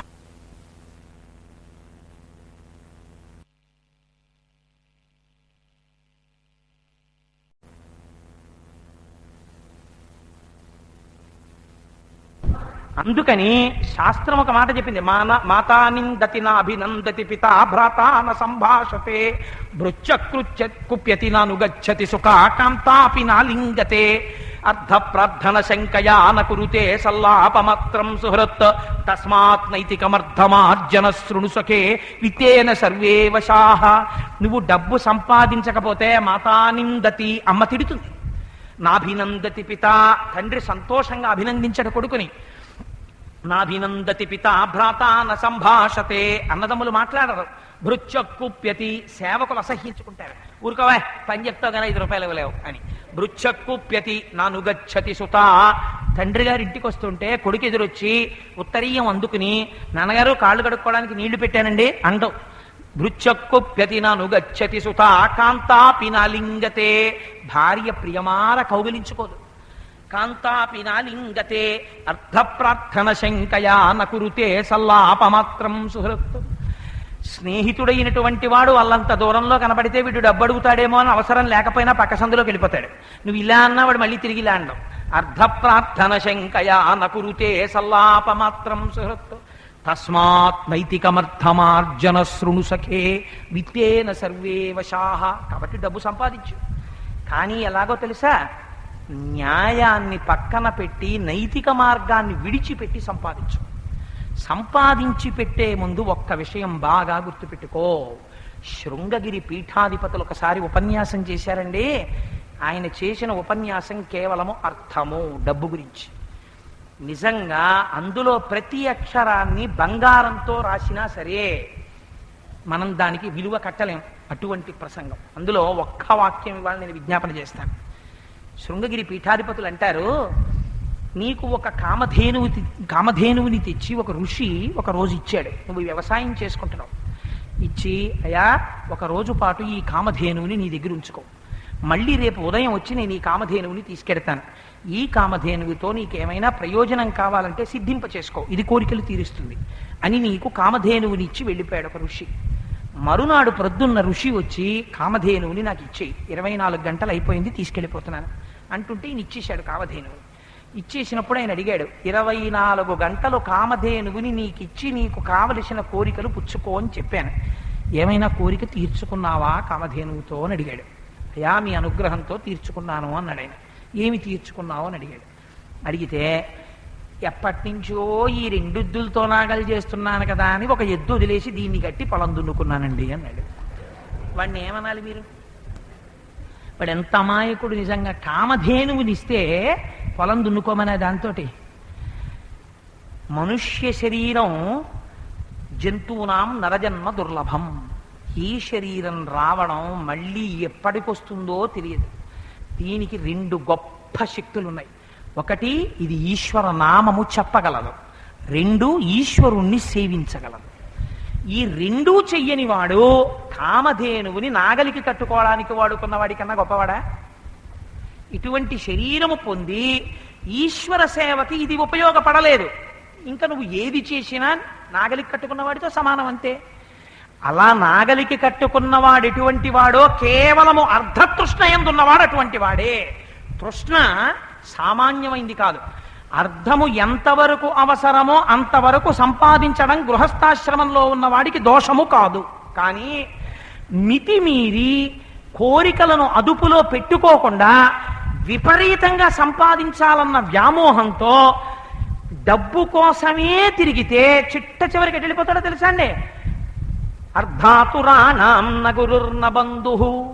వాడికి ఒకవేళ సాక్షాత్తుగా శంకరాచార్యులు వారే ఎదురొచ్చినా, అయ్యా నీకు నేను ఒక 2 విషయాలు మాట్లాడదాం అనుకుంటున్నాను, అలా ఆగు అన్నారు అనుకోండి, మీరేమనుకోకండి గురువుగారు నేను అర్జెంటుగా బిజినెస్ డీల్ లోటు ఉంది వెళ్ళాలని వెళ్ళిపోతాడు వాడు. అర్ధాతురాణం నగురుర్న బంధు. వాడికి అక్కర్లేదు. అంతటి తృష్ణ వైపుకి తీసుకెళ్ళిపోతుంది. కళ్ళు కనపడవు. ఎందుకని? ఏది పొందాలో అది నీకు కనపడదు. పెద్దల్ని సేవించడానికి టైం ఉండదు. భగవంతుడి గుడికి వెళ్ళడానికి టైం ఉండదు. దేవాలయంలోకి వెళ్ళినప్పుడు కూడా సెల్ ఫోన్ మోగాలి. మోగి అక్కడ కూడా నిలబడి మాట్లాడాలి సెల్ ఫోన్లో. మీకు కాబట్టి 30 రూపాయలకి ఇస్తున్నామండి అనాలి. అలా అంటే నువ్వు పాడు, గుళ్ళోకి వచ్చిన 30 మంది పాడు. వాళ్ళకి దర్శనం చేసేటప్పుడు నీ సెల్ ఫోన్ మీద దృష్టి ఎందుకది? అందుకని ఏమైపోయింది? జీవితం అంతా సంపాదన కోసం తాపత్రయమే. తృష్ణ తిప్పేస్తోంది సుడిగా. నువ్వు తృష్ణకి లోనైపోతే నీ జీవితము కేవలము ఎండిపోయిన గడ్డి పరక ఎటువంటిదో అంతగా చేసేస్తుంది. చేసి నిన్ను తిప్పేస్తుంది. తృణావర్తుడు. కళ్ళల్లో ధూళి పడిపోతుంది. ఏదీ కనపడదు. చిట్ట చివరికి ఆ స్థితిలో నిన్ను మళ్ళీ కిందకి దించగలిగిన వాడు ఉండడు. ఎందుకని? కాలం వెళ్ళిపోతోంది. నీటి అడుగు నుంచి మొసలి వచ్చి కాలు పట్టుకున్నట్టు మృత్యు వచ్చేస్తుంది. తిరిగాడు తిరిగాడు తిరిగాడు తిరిగాడు తిరిగాడు తిరిగాడు తిరిగాడు తిరిగి తిరిగి తిరిగి తిరిగి అనే ఫైన్ డే వదిలిపెట్టేశాడు శరీరాన్ని. ఏమైపోయింది? ఈ శరీరం వదిలిపెట్టేసిన తర్వాత లెక్క అడుగుతారు. నీకు శరీరం ఇచ్చాం కదా, ఏం చేశావు? అయ్యా 5 మేడలు కొన్నాను, 80 ఎకరాల పొలం కొన్నాను, 15 కార్లు కొన్నాను. ఏం పట్టుకెళ్ళావు? అవన్నీ భూమి మీద ఉన్నాయి. 11వ రోజు వచ్చే వేళటికే ఇవన్నీ వాటాలు వేసేసుకున్నారు. నువ్వేం పట్టుకెళ్ళావు? నువ్వు పట్టుకెళ్ళడానికి ఏం లేదు. అందుకే ధనం విషయంలో ఒక పెద్ద సమస్య ఉంది తెలుసా అండి? దాన్ని తృష్ణ అనడానికి కారణం, ఆ తృష్ణ ఎక్కువైపోయింది అనుకోండి, అధర్మ మార్గం వైపు కూడా వెళ్ళిపోతాడు. వెళ్ళిపోతే అధర్మ మార్గంలో తాను సంపాదించిన డబ్బు తను పట్టుకెళ్ళడం, అది ఇక్కడే ఉండిపోతుంది. ఏం పట్టుకెళ్ళిపోతాడో తెలుసా అండి? అధర్మం పట్టుకెళ్ళిపోతాడు. అధర్మ ఫలితాన్ని తను పట్టుకెళ్తాడు. పట్టుకెళ్ళడం వల్ల ఏమవుతుందంటే ఇప్పుడు అధర్మ ఫలితాన్ని అనుభవించాలి. ఈశ్వరుణ్ణి నిందిస్తే ఇంకో పాపం కూడాను. ఆయన ఏం చేస్తాడు? ఆయన జడ్జి. ఆయన ఒరే నువ్వు ఇన్ని పాపాలు చేశావంతే, డబ్బు కోసం తిరిగావు తిరిగావు తిరిగావు తిరిగావు, తిరిగి తిరిగి సంపాదించిందంతా కింద వదిలేశావు. ఇప్పుడు ఇక్కడికి వచ్చావు, నేనేం చేయాలి? నీకు దానికి తగిన జన్మ ఇవ్వాలి. ఇస్తున్నాను, వెళ్ళు, బొద్దింకగా ఇస్తున్నాను నీకు అని జడ్జిమెంట్ ఇచ్చాడు అనుకోండి. ఏ ఇంటిలో తాను డబ్బు కోసమని కష్టపడి తిరిగి తిరిగి తిరిగి తిరిగి ఇల్లు కట్టాడో భ్రాంతి వదలక ఆ ఇంట్లోకే వెడితే, ఆ ఇంట్లో వాళ్ళు చీపురెట్టి ఇలా అంటే తిరగబడి కాళ్ళు చేతులు ఇలా ఇలా ఇలా ఇలా ఇలా ఇలా ఇలా కొట్టుకుంటుంటే మీరు ఎప్పుడైనా చూడండి, దానికి బోర్లా పడ్డం రాదు, దిక్కుమాలిన బొద్దింకకి పడు ఉంటేది చక్కగా ఎంత సంతోషమో ఎక్కడి నుంచి వస్తాయో తెలియదు. దాని శరీరం ఎర్రగా ఉంటుంది, ఎర్ర చీమలే వస్తాయి. వచ్చేసి చక్కగా కొరుక్కు తినేస్తుంటాయి. తినేస్తుంటే అలా పడుకుని అలా కొట్టుకుంటూనే ఉంటుంది. ఇవన్నీ చాలవన్నట్టు కాయకు వస్తుంది. నేను ఒకసారి సామర్లకోట స్టేషన్లో చూసి, మహాప్రభో ఇలాంటి జన్మలు మాత్రం రాకుండా చూడు స్వామి అనుకున్నాను. ఒక కాకి ఒక సీతాకోక చిలుకునట్టుకొచ్చింది. ఆ ప్లాట్ఫారంకి ఉన్న స్తంభం ఎక్కి కూర్చుంది. చక్ కాలు కింద పెట్టింది. టక్మని ఈ రెక్క లాగేసింది, టక్మని ఈ లెక్క లాగేసింది. మధ్యలో ఉన్న దాన్ని టక్కును కొట్టి నోట్లో వేసుకుంది. మళ్ళీ ఎగిరింది. ఇంకో సీతాకోక చిలుకని తెచ్చేసింది. తేలిగ్గా దొరుకుతాయి కదా, వర్షం పడుతోంది. అందుకని బహుశా ఎందుకు అనవసరంగా ఇవాళ వాటి కోసం వీటి కోసం తిరగడం, ఏదో మాగా వేసుకు తినేద్దాం, లేదు పెద్ద వంట అక్కర్లేదు, రైతు బజార్కి ఎక్కడ ఎడతానన్నట్టుగా సీతాకోక చిలుకల్ని తెస్తోంది. టక్కనో రెక్క లాగేస్తోంది, కొట్టేస్తోంది, నోట్లో బారేసుకుంటోంది. నిజంగా దాని బాధ ఎలా ఉంటుందండి? ఈ చెయ్యి లాగేసి ఎవడో కొరికేసినట్టు ఉండదు దాని బాధ. నేను ఆ కుర్చీలోంచి లేచి వెళ్ళిపోయాను. మహాప్రభు ఇది ఎక్కడ గొడవ, చూసినందుకు నాకు పడుకుందో ఏమిటో పాపం. ఎంత కష్టంగా ఉంటాయండి ఒక్కొక్క జన్మలో. అప్పుడు ఇన్ని చీమలు కరిచేస్తుంటే తన కొడుకే ఒకవేళ బొద్దింకలో ఉన్న జీవుడు గుర్తుపట్టాడు అనుకోండి, ఒరే నన్ను కరిచేస్తున్నాయిరా, చీమలు కొరికేస్తున్నాయిరా అంటే వాడికి అవి ఏం వినపడవు. వాడు స్నానం చేసేసి చక్కగా బొచ్చుతో వాళ్ళు కట్టుకుని వాడు వెళ్ళిపోతాడు. వీడు అక్కడ పడి ఓ చీమల కొరుక్కు తినేస్తుంటాయి వీడిని. ఏం చేసావు నువ్వు సంపాదించి? తృష్ణ చిట్ట చివరికి ఎటు తీసుకెళ్ళిపోతుందంటే అధర్మ ఫలితాన్ని అనుభవించవలసి వచ్చి హీనోపాధుల్లోకి వెళ్ళిపోతాడు. కానీ నువ్వు సంపాదించింది పంచుకున్న వాడికి పాపం ఉండదు, అదొక గమ్మత్తు. వాడు పనిచేసుకుంటాడు చక్కగా. పనిచేసుకోవడం వల్ల రెండో ప్రమాదం ఒకటి వస్తుంది. వాడికి ఏమిటో తెలుసని వాడికి కష్టం అలవాట్లేదు. అందుకని వాడికి ఇప్పుడు ఇంత డబ్బు వచ్చి పడిపోయింది ఒకేసారి. అందుకని వాడికి ఊళ్ళో కొన్ని ప్లేసెస్ ఉంటాయి. నేను చెప్పడం ఎందుకు, అక్కడ కనపడుతుంటాడు వాడు. వాళ్ళ అబ్బాయి అండి ఆయన పోయాక ఇక్కడే కనపడుతుంటాడు. వాళ్ళ అబ్బాయి ఎక్కడ దొరుకుతాడండి అని పాపం ఆ బ్రహ్మగారు తిరుగుతూ, అయ్యా మీ నాన్నగారు తిది అంటే, అయ్యా మీరేమనుకోకండి బయటికి వెళ్ళడానికి ఎవరూ లేరని పాపం ఆవిడ కళ్ళొత్తుకుని, సాయంకాలం అయింది కదా మా అబ్బాయి అక్కడ ఉంటాడు, మీరేమనుకోకుండా పంతులు గారు మీరే వెళ్ళి కొంచెం చెప్పండి వాడికంటే వాడు విసుక్కుని వస్తాడు మాసికం పెట్టడానికి. ఎందుకనంటే నువ్వు అధర్మంతో సంపాదించిన ద్రవ్యం కొడుకుని పాడు చేసింది. వాడు చేసినటువంటి అధర్మాలకి 3 తరాలు భ్రష్టులై కింద పడతారు. తృష్ణకి లొంగి ఎన్ని పోగొట్టుకుంటున్నావో చూడు. ఇదే కళ్ళల్లో ధూళి పడిపోవడం అంటే. అందుకే శంకర భగవత్పాదులు భజగోవిందంలో అంటారు, యావత్విత్తోపర్జన సక్తః స్థావన్ నిజ పరివారో రక్తః పశ్చాజ్జీవతి జర్జర దేహే భర్తాకోపిన పృచ్ఛతి గేహే. ఎక్కడో ధన్యులైన కొడుకులు ఉంటారేమో. అందరికీ కొడుకులు కరెక్ట్ కొడుకులు ఉంటారని నేను నమ్మకం లేదు. కొడుకుల్ని శాస్త్రం భాగించింది. ఆ కొడుకులు కూడా శత్రుపుత్రుడు అని వాడు ఉంటాడు. వాడు ఎందుకు పుడతాడంటే పుట్టింది మొదలు తండ్రిని వేధించడానికే పుడతాడు. తండ్రి కా అన్నాడు అనుకోండి, వాడు కీ అంటాడు. ఏ మాట వాడు వినడు. తండ్రి బెంగంతా ఎప్పుడు వాడి గురించే. ఏమిటారండి అన్నీ ఉన్నాయి కానీ వాడి గురించే నా బెంగండి, నా మాట వినడండి వాడు అంటాడు. అందుకని శత్రుపుత్రుడు, రుణపుత్రుడు, వీడు ఎవడి దగ్గరో కిందటి జన్మలో డబ్బుచ్చుకుని ఎగ్గొట్టేశాడు. అమాయకుడు కదా అని ఇప్పుడు వాడు ఆ రుణం చెల్లించుకోవాలి. అందుకని వాడు కొడుగ్గా వస్తాడు. వీడు ఎంత డబ్బు ఎగ్గొట్టేశాడో అంత డబ్బు అయిపోయే వరకు తిరిగి గుట్టుకుని వదిలేస్తాడు వాడు శరీరాన్ని. వాడు వెళ్ళిపోయాడని వీడు ఏడుస్తూ కూర్చుంటాడు. రుణపుత్రుడు. ఇంకొకడు ఉంటాడు సేవక పుత్రుడు. వాడికి చదువు రాదు, సంధ్య రాదు. నాన్నగారు వెళ్ళారు, గోడ దగ్గర నించుంటే కుర్చీ పట్టుకొచ్చేస్తాడు. నాన్నగారు కూర్చోండి నాన్నగారని ఎంతసేపు నించుంటారంటాడు. నాన్నగారు పడుకుంటే కాళ్ళు ఒత్తుతాడు. ఏరా ఈ ఏడాదైనా 10th పాస్ అవుతావా అంటే, నాన్నగారండి పాస్ అయిపోతానండి అంటాడు. కానీ 7వ సంవత్సరం తప్పుతాడు. పోనీ వ్యాపారం పెట్టిద్దామంటే 3, 2 ఎంతరా 6 అంటాడు. ఎప్పుడు వాడు పోనీ అలాగని ఏమైనా వాడు ఇబ్బంది పెడతాడా? వాడు ఇబ్బంది పెట్టాడు. పాపం అలా తండ్రికి సేవ చేస్తాడు. వీడెవరు? సేవకులతో అపారమైన అనుబంధం ఏర్పడిపోయింది అనుకోండి. ఆ సేవకుడు యజమానినే తలుస్తూ వెళ్ళిపోతే కొడుగ్గా వచ్చి అలా సేవించి వీడిని బాధ పెట్టేస్తుంటాడు. అని సేవక పుత్రుడు. ఇంకోడు ఉంటాడు, వాడు కేవలం కర్మపుత్రుడు. వాడు ఇలా పుట్టగానే ఈయనకి ట్రాన్స్ఫర్లు ఎక్కువ, అందుకని వాడిని తీసుకెళ్లి హాస్టల్లో వేసేస్తారు. ముందు కృషి, అక్కడ పెరుగుతాడు వాడు. ఎవరో పెంచుతారు వాడిని బొమ్మలు అవి పెట్టి. ఆ తరువాత వాడిని హాస్టల్లో వేస్తారు. వాడు ఎప్పుడో ఒకసారి రావడం అలవాటు. అంటే గెస్ట్లను చూసినట్టు చూస్తాడు తల్లిదండ్రుల్ని. College hostel, PG hostel. ఆ తర్వాత ఎప్పుడో సంబంధం చూస్తారు. వాడి పిల్లాన్ని తీసుకుని అమెరికా వెళ్ళిపోతాడు. వెళ్ళిపోయిన తర్వాత ఎప్పుడైనా వస్తాడు 5-6 ఏళ్ళకోసారి. అని మా నాన్నగారు అంటే ఇలా ఉంటారు. వాడికి పెద్ద ఏ అనుబంధం అది ఏముండదు. ఓ డాడీ అంటుంటాడు, ఓ సన్ అని అంటుంటాడు. ఏదో 2 రోజులు గడుపుతాడు, వాడు వెళ్ళిపోతాడు. మా అత్తారింటికి వెళ్తానండి అంటాడు, అక్కడికి వెళ్తానంటే వెళ్ళిపోతాడు. వెళ్ళిపోయిన తర్వాత ఎప్పుడో టెలిగ్రామ్ ఇస్తారు, ఫోన్ చేయడం, ఏమయ్యో మీ నాన్న చచ్చిపోయాడని. వీడు కొడుకుని బాగా వృద్ధిలోకి తీసుకొచ్చి విదేశాలకి పంపించినందుకోసమని వీడికి డబ్బు యందు ఆర్తి ఎక్కువైపోయి కొడుకుని విదేశాల్లో పెట్టి సంపాదించమన్న పాపమునకు ఫలితం ఏమిటంటే ఓ 3 రోజులు ఐస్ పెట్టిలో పడుకునే అదృష్టాన్ని కొడుకిస్తాడు. అప్పుడు మొబైల్ మార్చురీ వస్తుంది, అందులో పడుకుంటాడు. మరి వాడు చెయ్యాలిగా సంస్కారం. ఆమదం రాసుకున్న గజ దొంగల జిడ్డు తేరిపోయిన శరీరాన్ని పైకి తీస్తారు. ఎందుకు వచ్చింది నీకు ఈ దరిద్రం అంతా? పాచి పీనుగు 3 రోజులు ఎందుకు ఉండవలసి వచ్చింది? నీ తృష్ణ తీరలేదు. ఎంత నువ్వు సంపాదించావు, కొడుకులు సంపాదించారు. సముద్రాలు దాటి ఖండాంతరాలు దాటి వెళ్ళకూడదని కానీ, విజ్ఞానం సంపాదించకూడదని కానీ నేను అంటలేదు. కానీ అర్థము యొక్క తృష్ణకి ఒక హద్దు ఉండాలి. కొడుకుకి తండ్రి చెప్పగలగాలి, అనుబంధం ఉంచుకోగలగాలి. నా వయస్సు ఒక స్థితికి వచ్చేటప్పటికి ప్రతిరోజు నిన్ను చూసి నేను పడుకోవాలి. అలాంటి అవకాశం లేని నాడు నువ్వు ఉండి లేనట్టే. నేను కొడుకు లేని తండ్రిని మాత్రం నన్ను చెయ్యకు. ఒక వయస్సు దాటాక నా కొడుకున్నాడు, నేను పడుకున్నాను, నాకు గబుక్కుని ఏదైనా ఇబ్బంది వచ్చినా పర్వాలేదు, మా అబ్బాయి ఉన్నాడన్న ధైర్యం నాకు ఉండాలి. ఎందుకురా నువ్వు ఖండాంతరాల్లో మా నాన్నగారు కోరుకున్న కోరిక ఇది, అందుకని 5 ఏళ్ళు కన్నా నేను ఉండను. నా అంతెత్తు బంగారం పోసినా తండ్రి కోసం నేను వెళ్ళిపోతానన్న ప్రేమ నువ్వు పెంచలేకపోతే ఖచ్చితంగా నువ్వు నీ కొడుకు కూడా తృష్ణకి లోనైపోయారు. కళ్ళల్లో ధూళి పడిపోయింది. ఇంకింతకన్నా నేను ఈ విషయం మీద వ్యాఖ్యానం చేయను.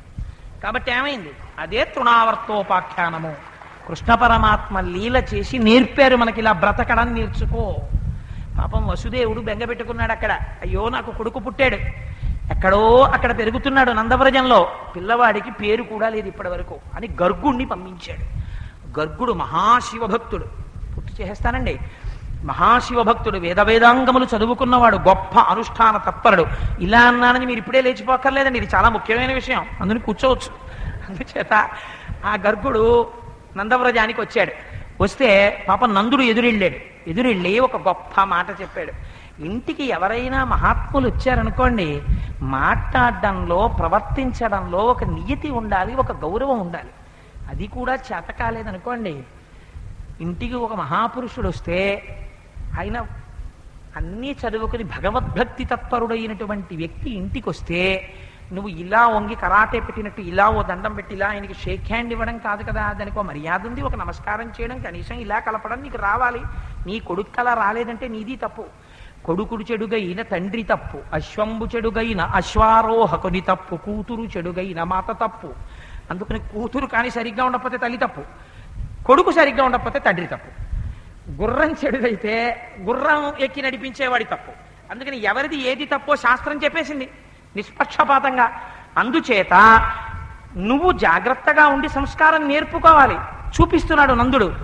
ఆయనకి ఎదురొచ్చి ఊరక రారు మహాత్ములు వారధముల ఇండ్ల కడకు వచ్చుటలెల్లం కారణము మంగళములకు మీరొచ్చుట శుభము మాకు నిజము మహాత్మా. అయ్యా, మీ వంటి వారు ఎందుకు వస్తారు? మీకేం కోరిక? మీకేం ఉట్టికట్టుకు ఊరేగుదామని సంతోషమా? ఏమీ లేదు. అయినా ఇవాళ మీరు మా ఇంటికి వచ్చారు. మీరు మా ఇంటికి రావడం చేత, మీ పదరజస్సు మీ ఇంట్లో పడడము చేత, ఒకటి బాగా గుర్తుపెట్టుకోండి, a house is built of bricks and a home is built of hearts. ఇంటికి ఇల్లు అని ఎప్పుడు పేరంటే, మహాత్ములైన వారు గడప దాటి లోపలకు వచ్చినప్పుడు వారి పదములకున్న రజస్సు ఆ ఇంట్లో పడితేది ఇల్లు. లేకపోతే అది ఇల్లు ఎందుకు అవుతుంది? అది ఇల్లు అవ్వదు. ఎప్పుడు మేమే ఉంటామండి. నేను కొన్ని ఇళ్ళు చూస్తూ ఉంటాను. ఎంత సంతోషం అంటే ఇంటీరియర్ డెకరేషన్ మీద. ఎవరినైనా ఇంట్లోకి తీసుకొచ్చి కూర్చుంటే ఇంటీరియర్ డెకరేషన్ పాడైపోతుందేమో అని భయపడుతుంటారు. ఒకవేళ భర్తకే కళ్ళు తిరిగి పొద్దున్న లేవగానే పడిపోయి అక్కడ ఉన్న ఏ రంగులేసిన కుండ ముక్కో విరిగిపోయింది అనుకోండి, ఆవిడ పడిపోయిన భర్త గురించి వర్రీ అవదో. బెంగళూరు నుంచి మా తమ్ముడు తెచ్చాడు రంగులేసిన కుండ, విరిగిపోయింది, పొద్దున్నే మీరు పడిపోవడమును. అరే, ఎంత ఆశ్చర్యకరమైన విషయం అండి. లేరని మీరు అనుకుంటున్నారా? నేను చూసి చెప్పినవి, పేర్లు చెప్తే బాగుండదు. అంత మమేకమైపోయి ఉంటారు.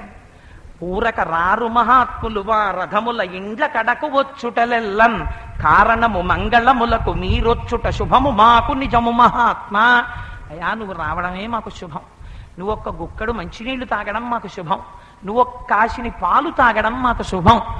శంకర భగవత్పాదుల చేతిలో ఒక ఎండు ఉసిరిక వేసింది బ్రాహ్మణి.